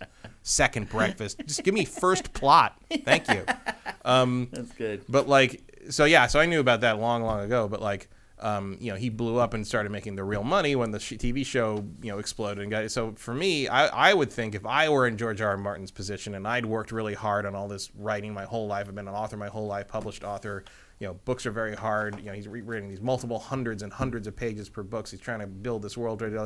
And suddenly I had all more money than I could ever do anything with and success, and everyone knew who I was and knew what my work was. And I was in my late 50s or early 60s, whatever. Would I want to sit down and do the hard work of writing more novels, or would I want to go have fun? Yeah, I would go have fun. Yeah, I wouldn't write another book if I were him. Yeah, I do want to read the last two books, but if he decides that's not what he wants to do, salute, dude. Yeah. I mean, how old is he? Is he 70s? I think he's 60 something. Yeah, something like that. He looks old. He should be enjoying life. Enjoy it, yeah, absolutely. He doesn't owe anyone anything. He really doesn't. No. Go back and read all the other books. They're huge. Yeah. It'd take you forever to go back and read the books. Because I certainly will never go back and watch the show again. That doesn't happen much to me. Because I always say, the journey of something is generally better than the ending or the spoilers. Or I don't care about that. I can't think of too many other things in the sense of a game. That last season of Game of Thrones, I can't go back and watch those early seasons, even though I thought they were really good, because I know where they're going. I know none of it pays off. I can definitely watch it. If I find an episode of Game of Thrones, I just get sucked into it and watch it. All I can think about is I watch Jamie and I'm like, they're going to ruin your character arc. They're going to assassinate you with a pen, later in the in season. It's just so bad. It's so bad. Yeah, I didn't hate it as much as a lot of people. I did think the last season was one of its worst. But I can still, if I catch an episode in the middle, I'm sucked in and I watch to the end, and then I may watch the next episode and the next one. I'm done. Yeah. That last season ruined it all for me, and I can't. Maybe the spin-offs will. Reinvigorate. I have heard from people who should know that the prequel about the Targaryens apparently it's really good. Game of Thrones was amazing. And the problem is because they know what the ending is. They know what they're doing. Right. They can't mess up the ending. Right. And but the problem is going to be how do you get people to care about Game of Thrones again? Oh, they will. Maybe. My wife. Maybe. Dude, as soon as she saw the first trailer, done. But done. Literally, I've never seen my wife act like this over any piece of pop culture. Mm-hmm. Other than if we've gotten tickets to a band that we've wanted to see our whole lives, and they finally reformed. She'll get excited about that, but I've never, ever seen her get that excited over a movie or a TV show. She the prequel series? Yes. She saw the first trailer for it, and she literally danced across the living room. Well, they better hope there's a lot of her out there. I mean, because I've never seen her like that for a TV show. I've never seen anything as big as Game of Thrones. It's unreal. Vanish. The way it disappear did. Like it did. It vanished from the zeitgeist. Yeah. I love it. Season 8 murdered that thing in terms of mindshare. I still love season 8 until the last couple episodes. I thought it was great. All of season 8 is garbage, except for the first episode's pretty good. The episode that's not the first episode. The first episode before the battle at Winterfell, where they're all sort of bonding, and if they think it's their last night. Because it is kind of their last night. It's the last night I liked that show. That's funny. But there's a lot of good moments in that. That was a good episode. But then, I enjoyed most of the season. I enjoyed all the seasons before that a lot. It was an amazing show. I bailed after season 4. The thing that threw me the most was I bailed after season 4. I was just I don't care anymore. And because they were running out of book stuff, and I didn't like some of the new stuff there. I just wasn't going. It felt like a tap dancing. And I came back for the Battle of the Bastards. Because that was such a big, that was such a big deal. Yeah. Because things might actually happen this time. Yeah. And so I went to a party. Where I think Benson was. I had people over to watch it and stuff. And he's like, I'm like, oh no, I haven't watched this in 3 years. He's like, oh my god, you want me to catch you up? I'm like, no, I get it. I get what's going on. Not a whole lot's different. Tyrion's in a different place. Books, right? Yeah, but they were beyond the books at that point. Oh, right. They were way beyond the books. But nothing had changed. There was nothing different really. Tyrion was in another camp, and that was it. I can't remember the seasons, what happened in each season. Was that while he was away? Yeah, he had joined. He'd gotten on the boat. Which is good because in the books, his boat journey is the first half of one of the books. I remember you mentioning that. Ever in the show, it literally lasts There's a whole chapter where he learns how to ride a pig. It's an edit. Well, cutting that out was fine. Good move. Fine. Yeah. No problem. I mean, basically, they gave you the gist. He was drunk the whole time on the boat. And then he showed up. Yeah. In the end, that's all you need to know. We got to move on. We got 2 more topics to get through before the end of the show. But anyway, that's the latest on Kojima. Some people may be happy about this. I'm kind of in the middle. I'm not a huge fan of his games. But I also don't think he would be great at film or TV. I'm honestly more interested in the music stuff. What is that? I may end up liking his record label. Is what I'm trying to say. I wonder what that is, or if it's just he's going to release the soundtracks to his games or whatever. Or I could see him doing an I Am 8-bit sort of boutique thing where he releases soundtracks of old movies he likes on vinyl or whatever. And stuff. Yeah, like a really nice Escape from New York soundtrack or something. I can see that. He can get John Carpenter to return his phone calls because John Carpenter. is basically a full-time musician now. Yeah. Like, he has no interest in movies anymore, and he just his music was always his first love, which you can tell. I mean, you can tell by how he talks. You can never tell by his music because his music's bad. I mean, a lot of people love his music. I was just talking about the music in his films. Yeah, me too. Yeah. Yeah, you don't like the music in his films? I think the music, some of it, but like memorable. I think the music in like Escape from New York is horrible. I don't even remember it. It's just weird and anemic. Whereas like The Thing's good. I don't think he did that one, but Halloween was obviously great. Yeah. I like his music independent of his. I don't think his. Wait, music did he works make the music for those old films? I believe he did. Yeah. Oh, I didn't know that. He wrote the music for a lot of his old films. Wow, I did not know that. Okay, we got to move on. That's the latest on Kojima. Next up, Black Friday. Did you get any good deals? Did you shop, Matt? No. No? Neither did I. And now I want to ask you guys, what did you get on Black Friday? What was your best deal, chat? What was the one deal you were like, oh, I scored? Like, I guess I got a board game because the company that publishes it found some Kickstarter boxes of it and put it on like sale for like a low price to like clear it out or whatever. And I'd been looking at it and like it was like the Kickstarter version on like eBay was like $500 and like if you bought it from them it was like $200. So I'm just like, I'll just buy that. So I bought that. That was it. That's the only Black Friday. Mostly Black Friday consisted of deleting hundreds of emails and unsubscribing from a bunch of lists I didn't realize I was still on. I'm doing this topic. Half of it is just to show this B-roll again because it's like the best B-roll on our. This doesn't happen anymore. So that's what my point is. Like this does not exist anymore. So I was a little concerned because on Thanksgiving I realized like because I was telling people it's like I got to go to get my booster shot tomorrow, and I was like, maybe making a booster shot appointment at a CVS inside a Target in a shopping center in downtown Los Angeles on Black Friday was not my shrewdest move of all time. But it was at 1 p.m. I went there and there was nobody there. I bought some stuff there because I found some gifts for my niece and nephew while I was in the toy aisle waiting for my appointment. I think I waited less time to buy that on Black Friday at noon than I have at any Target for anything ever the rest of the year. Matt, I didn't even realize it was Black Friday. And I know that's stupid because we did a big T-shirt sale, and I should have totally connected the dots. And you did, in fact, say Black Friday T-shirt sale. Yeah, and I had put the sale up the night before, so I wake up the next day. It actually is Black Friday. I did not connect the dots. For some weird reason, there is no Coke Zero in Los Angeles. I'm not kidding. It is sold out in the entire city. You cannot find it. So is Mountain Dew Zero. Really? I have had and to have Gatorade people, Zero. I've had to have people send me Mountain Dew Zero from other states. I've been trying to order Coke Zero from Costco, Amazon. Nobody has it. So I found a Target that had Coke Zero. I got in my car and drove, and it literally ended up like being like a half a mile away. I get to the Target, I walk in, I'm like, hallelujah, they actually have Coke Zero. And I'm walking out, I had been texting earlier with some friends from Philly, asking them about air fryers, because I'm like trying to figure out something to ask for Christmas, and I think I want an air fryer. And one of my friends said that she wanted this Cuisinart one that was an air fryer crossed with a toaster oven or whatever. I'm walking out, and I see exactly what she was talking about. And then I see a big sticker on the front that says Black Friday sale. And I was like, holy crap, it's Black Friday. I didn't realize it. And then I went to Target. You never would have known. There was nobody there. Nope. Look at no, this even on the B-roll. Road. Like, what year is this from? I mean, we've only been around for 5 years, so it's not that old.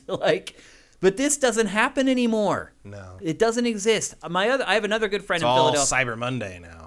Is it though? I don't know. People, why would you do this if you just buy stuff online? So I have a friend who works in information systems, basically point of sale, POS stuff, and he said that the traffic digitally on Black Friday was like way down. Mm-hmm. He was on call all weekend from Thursday until today, actually.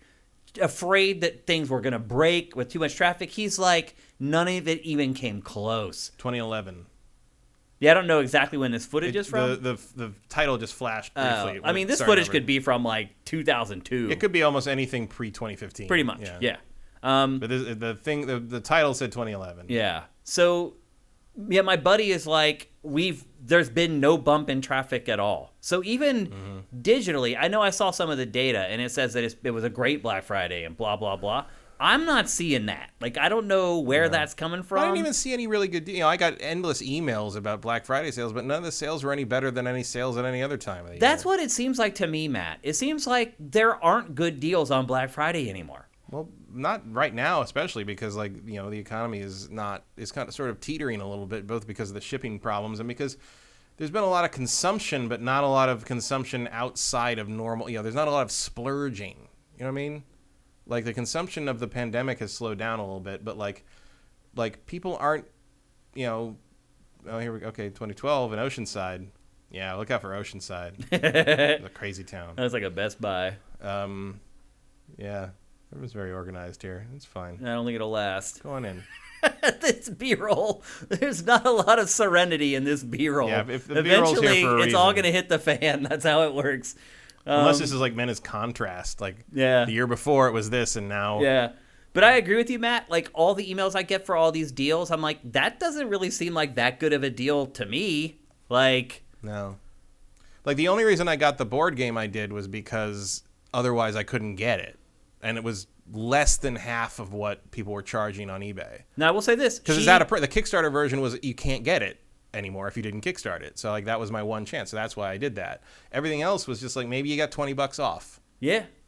I will say this. That actual air fryer that she wanted was on sale for $70 off. Almost half off. It was normally $160 and it was on sale for $90 or whatever. That was a pretty good deal. Yeah. But, otherwise. Circuit City, Jesus. Yeah, that didn't even exist anymore, no. Circuit City. Andy T. Monahan says, even Cyber Monday wasn't anything special, more or less the same prices. Guardian seemed to have been hit with a lot of people. Switch apparently sold really well in the UK. Mario Kart 8, 3-month Switch Online, but then Xbox Series S were widely available. It outsold the PS5 here. Interesting. Because they were there to sell. Sneaky says, man, Americans are mental for a discount. And Swanland says, everyone is mental for a discount. And then one Super Master Gamer says Black Friday is a whole month now, and it's going to be a whole month of pre-Christmas sales, and then a whole month of Boxing a lot of Day. early. We're starting Black Friday early things that Monday or the Friday before. It is definitely spread out now for sure, because it isn't. It used to be just that one day, which is when you had this stuff happening. And he lost her wig. Did she really? Yeah, she's putting her hair back on there. That's really funny. It literally used to be just one day. Yeah. And now it's then they stretched it out to Friday and Saturday, and then all weekend plus Cyber Monday. And now it just then it became the same stuff as Friday and Monday. And the deals are the same too, man. I went on. Because it used to be the Black Friday deals were one day only, and then the Cyber Monday deals were different ones. And so you had to monitor what that was going to be on Monday. I did go on Amazon it was either Friday or Saturday, and there's just so much. It's it's almost overwhelming. It's I click on, okay, what gaming stuff do you have? And you go there, and it's all these crappy, people don't even know what they're grabbing. No. There's all these crappy third-party peripherals for sale. It's just stuff that you don't want, that nobody wants, and they're trying to get rid of them and still get money back for them instead of adding them to those goofy crates that you can buy from Amazon. Where they just throw a bunch of stuff in there and you spend $1,000 and hope you get lucky or whatever. Is that Victoria's Secret? Justin Norman says, I propose as a culture we all call it Whack Friday from now on. I'm down with that, obviously. Cinetype, this reminds me of zombie outbreak movies. Yep. Time Zini. Black Friday sales were always regular sales prices except for loss leaders, but loss leaders were too expensive. Yeah, that's true. Nobody has posted anything in chat saying they got a good deal. Nope, not a single good deal. That's crazy. I guarantee if I had asked for that 7 years ago, it would be flooded with them. But everything is just I think the other thing too is prices are just low now because everyone price matches. So if one retailer goes at a really low price, you can get that price anywhere. Yeah. So and also they all know not to do that. Right. So yeah. But it's interesting, man. Even Steam doesn't do that anymore. Yeah. You know, Steam sales are not what they used to be. It's true. You don't see those 90% off deals on Steam anymore. Yeah, and there's some things I get nostalgic for. Stuff like this, not one of them. No. Like, look at that, dude. Well, I never did that. That's anyway. crazy. The one time I did Black Friday thing, I think was God, I can't remember what year. It must have been 2014, 2015. It was the Wii U. They put the bundle with Smash Brothers on sale for it was like $60-$70 off or something at Target, and I went at like 3 a.m. after they were open they opened like Thanksgiving evening and were open all night, and then Black Friday, and then all night Black Friday, and then Saturday. So like Friday morning at 3 a.m, I went to the West Hollywood Target, and they had a bunch of them just sitting there on the shelf. I picked it up, walked to the register, bought it, went home. I got home and it was defective, so I had to take it back and then exchange it. I exchanged it again like that morning, and it was still nobody there. It was fine. Emperor Dread says, should have put a bunch of vaccines in a box that says 95% off. Some of this footage is like a pit that I was in for Black Flag back in like 1987. Or Circle Jerks. It's crazy, dude. But yeah, it really just seems like Black Friday doesn't matter anymore. Like it's a thing that they put on the sale, but it doesn't really mean anything. Yeah, it's just sort of part of the landscape now. Yeah, it's really interesting. I mean, it's good. I don't think anybody needs what we just saw. Like, no, that's not good for anyone. Even retailers, it's not good for them either. So this is one way that I feel like things have evolved, and I think it's just gotten worse with the pandemic. There's so many more people that are comfortable now buying everything online after what we've gone through with COVID. So the times there are changing, and in this case, I think it's for the better. Black Friday or Black Flag Day or Circle Jerks Day. Circle Jerks Day, I don't think would go over too well with it seems like a different thing. That's funny.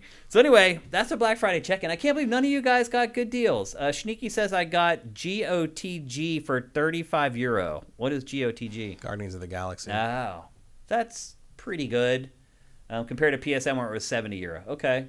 Yeah, Guardians had a good like half price thing going on. He also says I bought Hot Toys, all €100 off.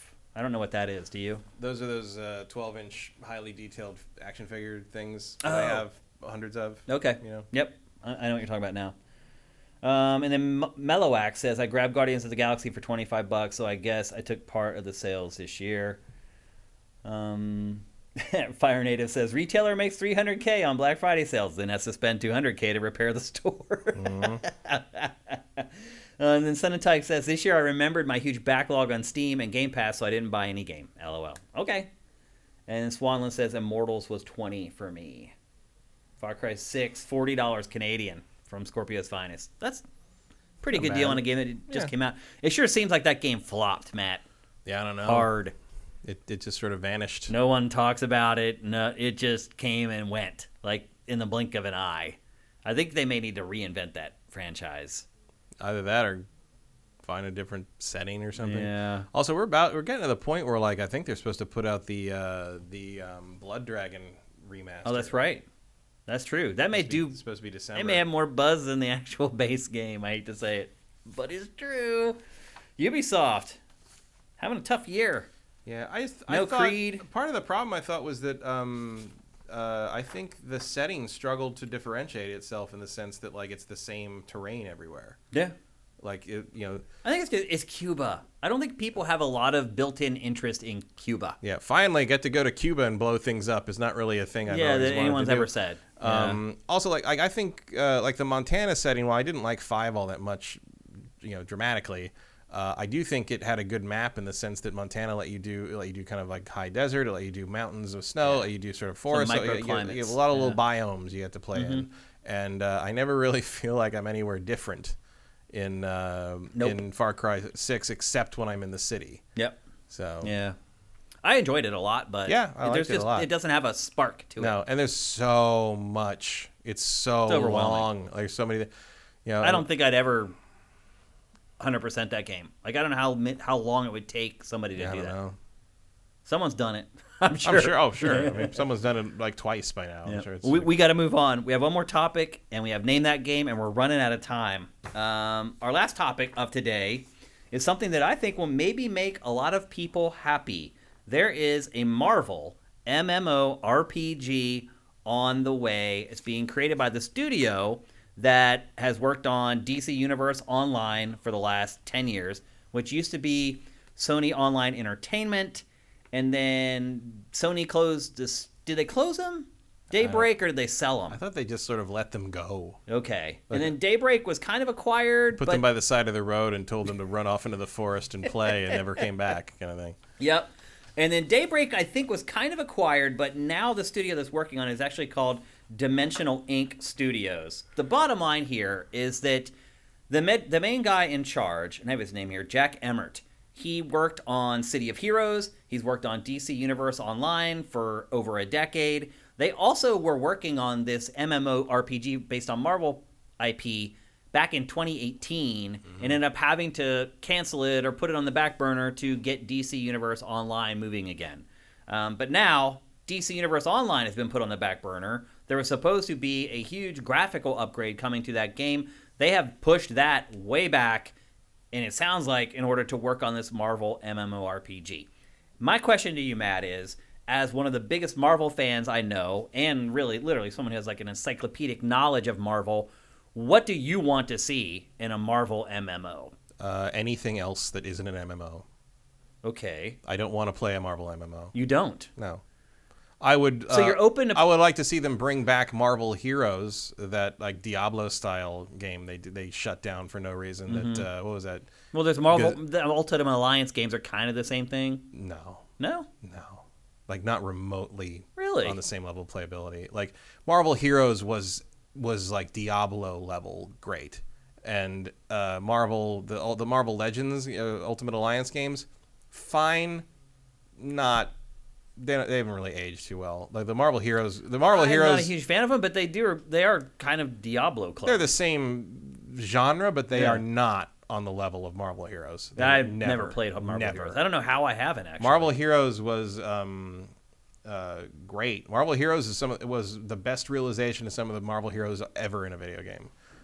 Certainly the best Cyclops of all time, and it was great. And they shut it. Was a Gazillion Entertainment did that? They shut it down because they didn't like that the license. Marvel at the time did not like. The word is that they didn't like the license gave Gazillion freedom to use anything they wanted, including X-Men and Fantastic Four. And that was when Marvel wanted to not promote X-Men and Fantastic Four because Fox had the movie license for them. And the word was that was one of the reasons they shut them down. But let's get back to why you don't want a Marvel MMO. Because I don't like MMOs. You're interested in playing Final Fantasy XIV. Because Final Fantasy XIV is very interesting and story-driven and cool in that regard. And I'm sure the Marvel MMO is going to be more like the DC Universe Online game, which I found mostly unplayable. I also wonder... A lot of people like it. I mean, it has lasted for a long time. A lot of people like a lot of things. But, like, I didn't ever get hooked by it. I didn't find the gameplay interesting. Part of the problem with the DC Universe Online thing is you were creating your own hero and were sort of adjacent to the main heroes. And, like, I don't want to hang out with Batman. I want to be Batman. Like I don't want to talk to Batman about what he wants me to go do for him and find 5 bear asses and bring them back to the Batcave. I want to play as the heroes. So hopefully the Marvel MMO would actually let you play as the heroes in some form. Marvel Heroes. How do they do it though? Because MMO combat is so awful. That's why I don't like it. I mean, that's one of the reasons I don't care about this. So how... They're never going to capture Spider-Man in an MMO. Right, how are they going to do it? Like any of these characters. I mean, my guess would be they aren't. They're going to make a bad game. Okay. Do you think DC Universe Online is a bad game? I would call it a bad game, yeah. I don't like it. I've never liked it. I've tried to play it several times, and I just don't think it's a good game. Huh. I've also been looking, part of it is also like, my standard for superhero MMOs is City of Heroes, and no one has ever matched that. But the guy working on this game was the head of City of Heroes. Yeah, well, he should make something more like City of Heroes and less like DC Universe Online. Well, maybe he will. Except one of the appeals of City of Heroes was to make your own archetype and stuff, but because they weren't bogged down by an IP, I didn't care that I wasn't playing Spider-Man in City Heroes. I was playing a controller with ninjas. I was playing. I mean, City of Heroes didn't hold my attention tremendously for a long time either. Certainly a point where, like, as soon as I got the ability to fly, I didn't care anymore. Yeah. I was like, I can fly finally. Oh, I'm done. That's it. Yeah, it's like. I'll say this, Matt. I have no interest in MMOs at all. In fact, if there's one genre of gaming that I hate, it's MMORPGs. What about a mobile MMO? MOBA? Mobile. Mobile MMOs? Oh, even worse. Yeah. Well, my point that I was getting at is this actually, I think I might try it. Do we know anything about it? No, but I'm just saying there's enough there to pique my interest. Like another MMO that I tried was like Star Wars Galaxies because I love Star Wars. Like if there's an IP, and how'd that work out for The you? Lord of the Rings Online, I played that. That was okay. It also sucked, I thought, but it was better than Star Wars Galaxies. Yes, but there's certain IP that will convince me to try an MMORPG again. Like I still play. And this SWTOR. is one of them. Like I will try this. I don't agree. See, I don't agree with that. Like I don't think you'll ever capture what makes Marvel cool in an MMO. In the same way they didn't capture what makes DC cool in an MMO. A lot of it just comes down with writing, right? No, it comes down to like you're never going to make Spider-Man play. I mean, Spider-Man doesn't even quite look right in Avengers. There, what we just saw there, and now you're going to cram that into a stilted MMO combat engine with a. My guess is they just eliminate characters like Spider-Man. That you can't not have Spider-Man. That's not. It doesn't make any sense. Sometimes it's better to exclude something than to have it and make it be terrible. They're going to do a half-ass Spider-Man, no question. That will be weird though. Like, what is he attaching to swing around? Who cares? Who cares? I'm surprised that you're just fluffing this off the way you are. I don't care about MMOs. I don't like anything that Sony Online Entertainment has ever made MMO-wise. There's nothing about the pedigree of this that makes me think this is going to be any good. Wow. I have no interest. Even I am a little excited for it. I mean, you could maybe show me something that makes me change my mind. If it turns out to be Marvel Heroes 2, then you got my attention. But if it's just a standard like DC Universe Online hosed down in Marvel juice, you can go fuck yourself. Huh. Okay. I really thought you might be excited about it like I was. No. If this is a standard MMO, I don't care at all. Yep. Like the only MMOs I play SWTOR because it is basically a single-player RPG. Like there's no real MMO element to that except like the transit time on shit. I play The Secret World because it's weird as hell and it's the closest thing to get to an Arkham game as a video game that like really captures all the weird shit in that thing. I like that. And I appreciate how scrappy that company is. I just don't, And I play Final Fantasy 14 sometimes because a lot of people I trust have said if I play it for 200 hours, I get to a part that's really good. That's a big commitment. I don't dislike the game. I enjoy playing it well enough. I think it has the best sense of place of any MMO I've ever played. Final Fantasy 14. Like I feel like the areas and places I'm in are like, oh, this feels like a real thing, like a real world. The cities feel legitimate a lot of times. Like I appreciate what Final Fantasy 14 is doing. I still don't think it's a very good game to play. Like, gameplay wise, none of these games are good. Yeah, MMOs they're are terrible. never good. That's why I hate them. I'm a gameplay first guy. Let's go to. There's lots of comments about MMOs in the chat. Commander Fett, I don't play MMOs because they're too much of a time sink. Yeah, but I'm glad to see the Marvel Heroes love in the chat because Marvel Heroes was great. Marvel Heroes wasn't really an MMO by the strictest. It was a Diablo game that had big servers. But God, that game played smooth. Like it was just great. Dr. Neville, I would love to play another X-Men or Marvel's Ultimate Alliance. I was a sucker for those games. They're okay. Eth Demon, Disney will never give them a budget to do a AAA MMO. Okay. There's Swanland. There's only one IP that would make me try one, and it will never be turned into a game. I just know it. Well, you need to tell us what that is, bro. You can't. You want us probably to Babylon guess? 5. He's turning the tables, and he's having us do now and name that game. Except he didn't give us a single clue. Erebus, I played hundreds of hours of Marvel Heroes and bought the PS4 edition like 6 weeks before they closed it down. Oh, that sucks. No refund.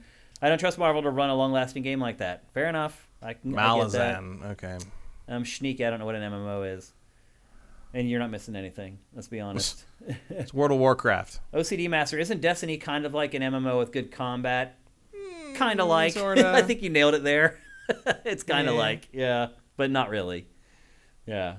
Malazan. Malazan is it's a fantasy series. Yeah, I haven't even heard of it before. They will never make that. He's correct. Okay. But that might be interesting. Yep. All right. That's it for the Marvel MMO. That's the only information we have. Yeah. I really just want to get your take on it. Cause... No, almost any other genre, you'd at least have my interest, but MMOs, Okay. Nah. And you guys know what that means. It's time for Name That Game. where I give you a bunch of clues and you try to guess the name of the game that I am hinting at. If you're new to this, you may be sitting there saying, well, wait a minute, who do I play against? You play against Matt. You got to try to get the name of the game before Matt. And now you're also saying, how can that be fair? He's sitting right there next to Shane. You guys win all ties. In fact, we go even further than that. Like, if Matt says the name of the game, I look over, I give you guys a few beats for you guys to type it in. It's borderline, you might be able to cheat. But for the most part, we err on the side of trying to let you guys in the chat win because we want to give you stickers. Now, some of you may not want stickers. If you don't want stickers, don't play. Like the guy who won last week, like I waited all week to get like a message from him with his shipping address. He never sent it to me. Turns out he didn't want the stickers. If you don't want the prize, don't play. Let somebody win who does want the prize. And the prize is 6 sifted stickers that we will send anywhere in the world. It literally doesn't matter where you live. We will ship them to you. So anyone can play. Everyone is eligible. Let me get my sound effects up here. I know how much you guys love those. It's time for that game.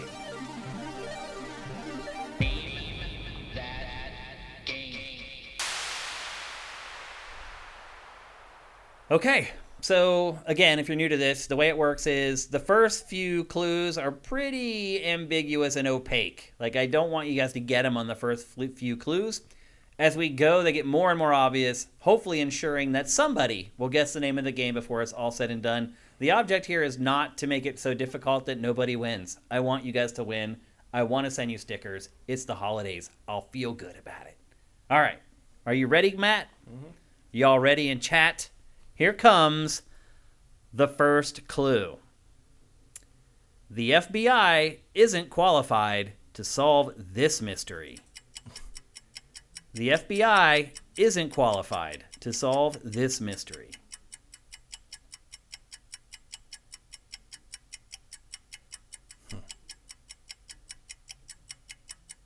Any guesses? Like I said, the first heavy rain, no. Heavy rain. Heavy rain. Like I said, Oh, is it Deadly Premonition? Dude. No. Surf Spider just got it. Control. It's Control. How did you get that from that clue? Dude, how? How did you get that? I want at least a sentence on how you got that. First of all, amazing that you did. Here's your applause. Well deserved. I have no idea how you got that. I thought of Control, but like I thought it was too recent. The Bureau. That's the thing that popped in my head. The Bureau XCOM. That was like what I was leaning towards. How did you get that from that clue, Surf Spider? How? The FBI is in like 1 million video games. Maybe they just played it. And the thing is, we've seen Control several times today. In fact. Yes. The thing is, you're right. The thing though is, the FBI isn't in this game. It's the FBC. That's why they're not qualified. Right. How did somebody get that? Mm. That's amazing, Surf Spider. I have no idea how you did that, man. I honestly thought the building that, has an FBI vibe, he says. I thought I had accidentally shown the paper to the camera because you got that. That's insane. I don't think the camera could see that from there. Alpha Protocol, no, obviously. Indigo Prophecy, Detroit Become Human, Fahrenheit. Yeah. That's crazy that you got it. Well, I worked hard on these, so... So we're going to hear them anyway. You're going to hear the rest of the clues. The next clue... Cinetyke says, loved Control is pretty obvious as a fan. I'm a fan. I thought of it, but I thought Control was too recent. Huh. I mean, you never know, Kyle. It could be from any era. Yeah. The second clue was, if you're moving, don't hire a moving company. Invite this lead character instead. She can lift with her mind. Stuff. Yep. Third clue. The studio that created me cranked everything to the max after its prior game took things to the breaking point. So max. Quantum Break. Yeah. Max Payne. Hints in there. Fourth clue. Some people buy new houses, but this game definitely doesn't take place in one. The building is called The Old House. The Old House. Yeah. And then the final clue was one of Shane's most important elements of a video game. Controls. So if you wouldn't have got it from that one, there's no hope for you. But hot damn, Surf Spider, you're amazing, dude. That is great. I'm going to give you a second round of applause for that. That I'm flabbergasted that you got it from that group. Wow. Great job, man. Amazing work. And as we say every week, you can send us a DM here on Twitch. You can send me a DM on Twitter. I am at Dinfire. You can send it to Sifted on Twitter at Sifted Games. You can send it to me on Sifted at Shane. On our Patreon, you can send us. Anyway, you can get to us. Make sure you include your full name, your real name, your full name, and your full address. Like if there's a province or something or a county that needs to be listed in your address, make sure you include all that stuff, and we will get the stickers out to you ASAP. That's awesome. I should also add, we have something special for the winner this week. We have 2 games. SJD Swanland was very generous, and he donated, I think, 6 game codes for the next 3 episodes of the show. So not only are you getting the stickers, I'll also be sending you codes for 2 games. So, Surf Spider, when you reach out to us, let us know like a couple of your favorite genres. That way we can try to get you games that we know that you're going to like. In the next 2 episodes of GameFace, we'll be giving away, in addition to the stickers, 2 games as well. So everyone thank SJD Swanland. In chat, he's just Swanland. Thank him. He has given us 6 games to give away over the next 3 episodes. And Surf Spider, perfect timing for you to win. You get 2 free games plus stickers. And now Sans Through the Hourglass is probably really pissed off. He's like, I would have taken the games. I just didn't want the stickers. Okay, we have time for a couple questions. If you guys want to hit us up with Q&A. Oh, they're already in here. You guys are way ahead of it. Okay, first up from ETH Demon. Actually, let me get some of our stuff going here. We've got to thank our patrons who are very graciously pledging $30 or a month per more. And that's how you get your name in GameFace every week. Pledge at $30 or more per month. And there they fly. All right, let's also bring up the chat here so that people can see. ETH Demon, what do you think of the fact that the Xbox Series S wasn't just top-selling console on Black Friday, expected because PS5 and Xbox Series X are constantly out of stock, but among top-selling electronics including TVs, phones, etc.? I'm not surprised at all. You can't get anything else. Yeah. It's literally the easiest console to find. So yeah, I'm not surprised at all. I mean, it's great. I'm happy anytime any video game company sells a lot of anything. Period. But yeah, I didn't find it surprising. Maybe not microtransactions. What'd you say? Maybe not microtransactions. Well, there you go. There's one caveat. But I wasn't surprised by that news or anything. Were you? No, I mean, I think it would be a different story if the PlayStation 5 and Xbox Series X were available. Right. Then it would be huge news. With those in plentiful stock, I don't see the point of the Xbox Series S existing, basically.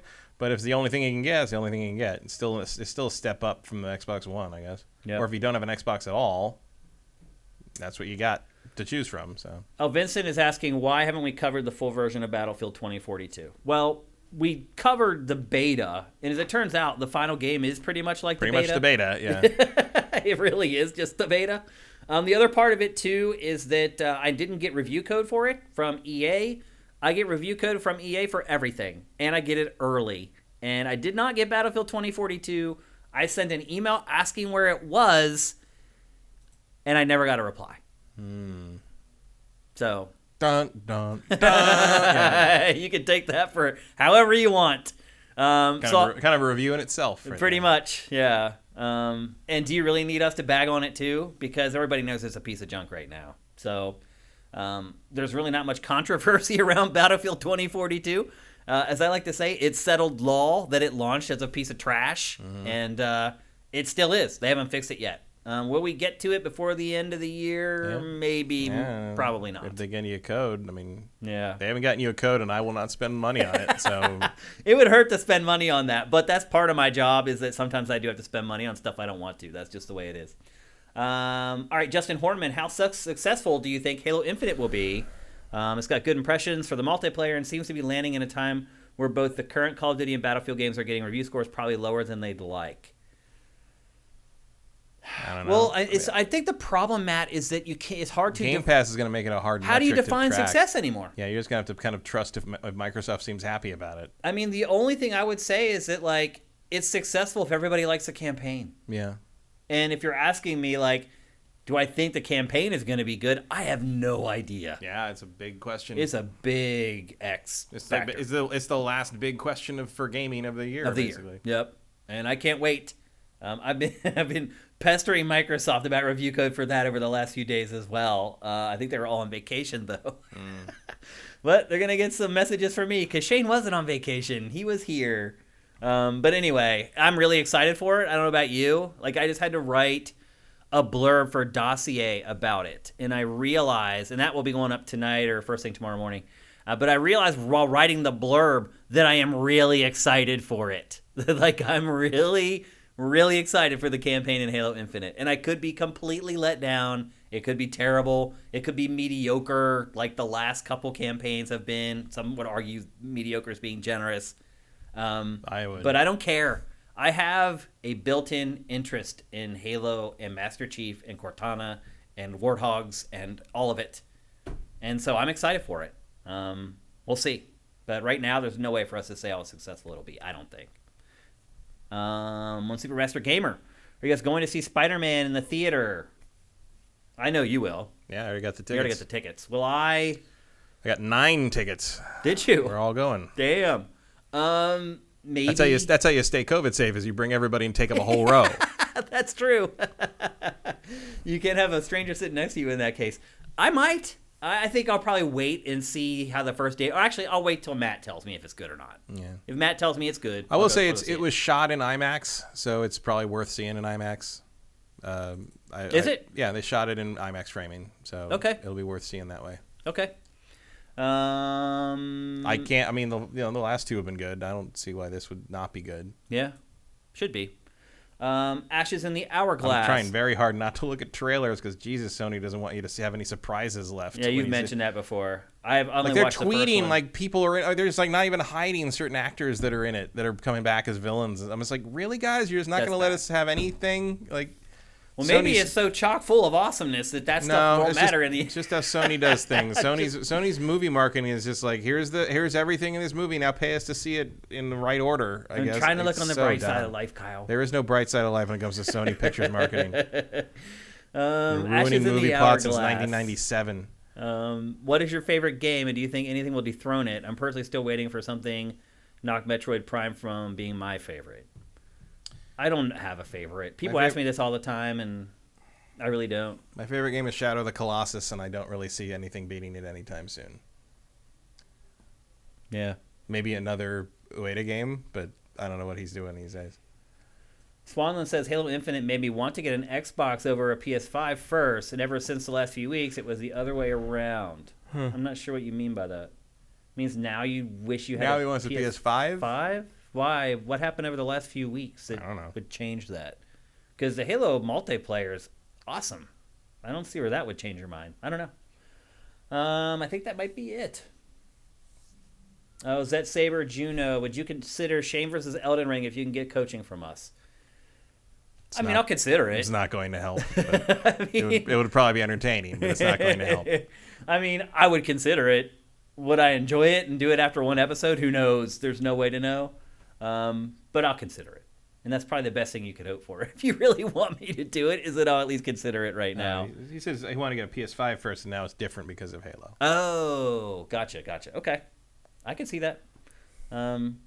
Although most people, the first footage of the campaign we saw turned most people off. Yeah, but it's been a pretty good turnaround. I mean, yeah. Well, then the second one that they showed looked a lot better. Yeah, they went back and, I mean, you can't say they didn't take the feedback on board. That's true. Right? Yeah, for sure.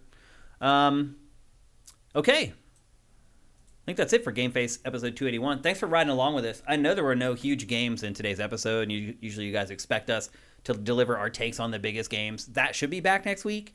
I don't know when I'm getting Halo, what the embargo is going to be for Halo, but hopefully it'll be in next week's episode, because if not, it's going to end up in our Game of the Year episode, and that's always awkward, where we do like the first 30 minutes is kind of a game face, and then we transition into Game of the Year. I'd like to keep them discrete and separate if we can, but we'll see how all the timing works out with embargoes and things like that. But thanks for sticking around. I know this wasn't like one of those episodes that you guys were all waiting for us to launch the stream and blah, blah, blah, because it was a slow week in games. And it was a slow week for us, too. It was Thanksgiving for us. It was Thanksgiving for the industry, and Thanksgiving for a lot of you guys as well. So I think you understand that it takes a little while for things to start ramping up again. Probably would have helped if our show was on Thursday or Friday this week, but you guys are used to showing up on Tuesday, and so are we. Let's see. Before we get going, holidays are here again. Please subscribe with Twitch Prime. Right now, I'm talking to the people on YouTube because you're watching the show for free. We're also very nice about the ads in the show on YouTube. Like, we have an ad like once every 25 or 30 minutes in the show instead of like every 5 minutes like most YouTube videos. We try to take care of you guys. Now it's your turn to take care of us a little bit. Please subscribe with Twitch Prime. It costs you nothing. You're going to watch this show for 3 hours this week. While you're doing it, just go. And I know you're not doing it because it's the same people who are doing it every month. I get the list of everybody who subscribes with Twitch Prime. And it's the same people. It's all the people from Sifted.net who are doing it. So please take a minute and subscribe with Twitch Prime. It's not hard. The instructions are down below. Just do it. That's too far. You can help us out so much. It's the holidays. Come on, please. If you are like a subscriber or a patron, you want to help us out for Christmas, just go to sifted.net/donate. Literally, it's a page where you just type in the exact amount of money you want to give us and then pay with a PayPal account or a credit card account. You can give us $1 million. You can give us $1. All of it matters. All of it makes a difference. Again, it's the holidays. Just like everybody else, it's very expensive, especially for me. I got to fly home to the East Coast and blah, blah, blah. You guys get it. If you can't do any of that, at least review the show on like iTunes or Google Play or iHeartRadio or Spotify. Just anything. Can you do anything? Is it too much to ask, Matt? Apparently. Is it? Like, I don't get it. Like, do we need to say smash the like button and all that stupid shit? Do we got to say that, or will you just do it? Ring that bell. Ring the bell? Like, do I have to tell you to do that? Or you should just be like, hey, these guys are giving us 3 hours of entertainment every week. Maybe I should just smash the stupid-ass button. If you can't tell, my patience is wearing really thin. It's not that hard. It's really not. If you want to see the show keep going, we need money. It costs money to do this. This studio costs money. Matt gets paid, on and on. It's not free. So please help us out. I don't understand why it's so hard. And again, I know the people on YouTube are not doing it because I know every name on the list and they're all from Sifted. So just please frickin' do it. I hate begging, but it's like I feel like I've reached the end of my rope. Like, we need help and no one seems to want to help. So I'm just laying it out there. It's the holidays. At least this month. Could you do it? That'd be awesome. If even half of the people who watch our show on YouTube, just this show, I'm not even talking about Pact or Factor, just GameFace, if half the people every month would do Twitch Prime, we'd have enough money to do 2 episodes of GameFace a week. I could pay Matt to come in and do another episode. It's not that hard. It shouldn't be that hard to get enough people to do it. It's free. It doesn't cost you a penny. It's discouraging that I work so hard on this show every week, all week, and somebody won't go and click a link? The hell? Again, if you can't tell, I'm at the end of my rope. Anyway, there's my little mini tirade. It's in time before December, so I don't feel guilty about it. In December, it's like, I put the gloves on. Yes, we got to sneak that one in before Advent. Exactly. Before I open the next little door on my Advent calendar. Eat your CBD chocolate, because you got to chill. That's probably what I need. I need a CBD chocolate right away. Anyway, how else can you help us? You can share it on Twitter. You can share our show on Facebook. I like Cinetech's idea. Tax Pactor every week he hasn't set the PS5 up. That's true. $50 every week you don't set up the PS5. He does more than his share, man, to help Sifted. He has gone above and beyond a billion times. Sonlin says someone just linked the NPD episode in the Double Fine Discord. Oh, really? I don't know what that means, but Double Fine. Most places has a Discord that's like an official sponsored Discord. No, I get that, but I don't understand why that matters.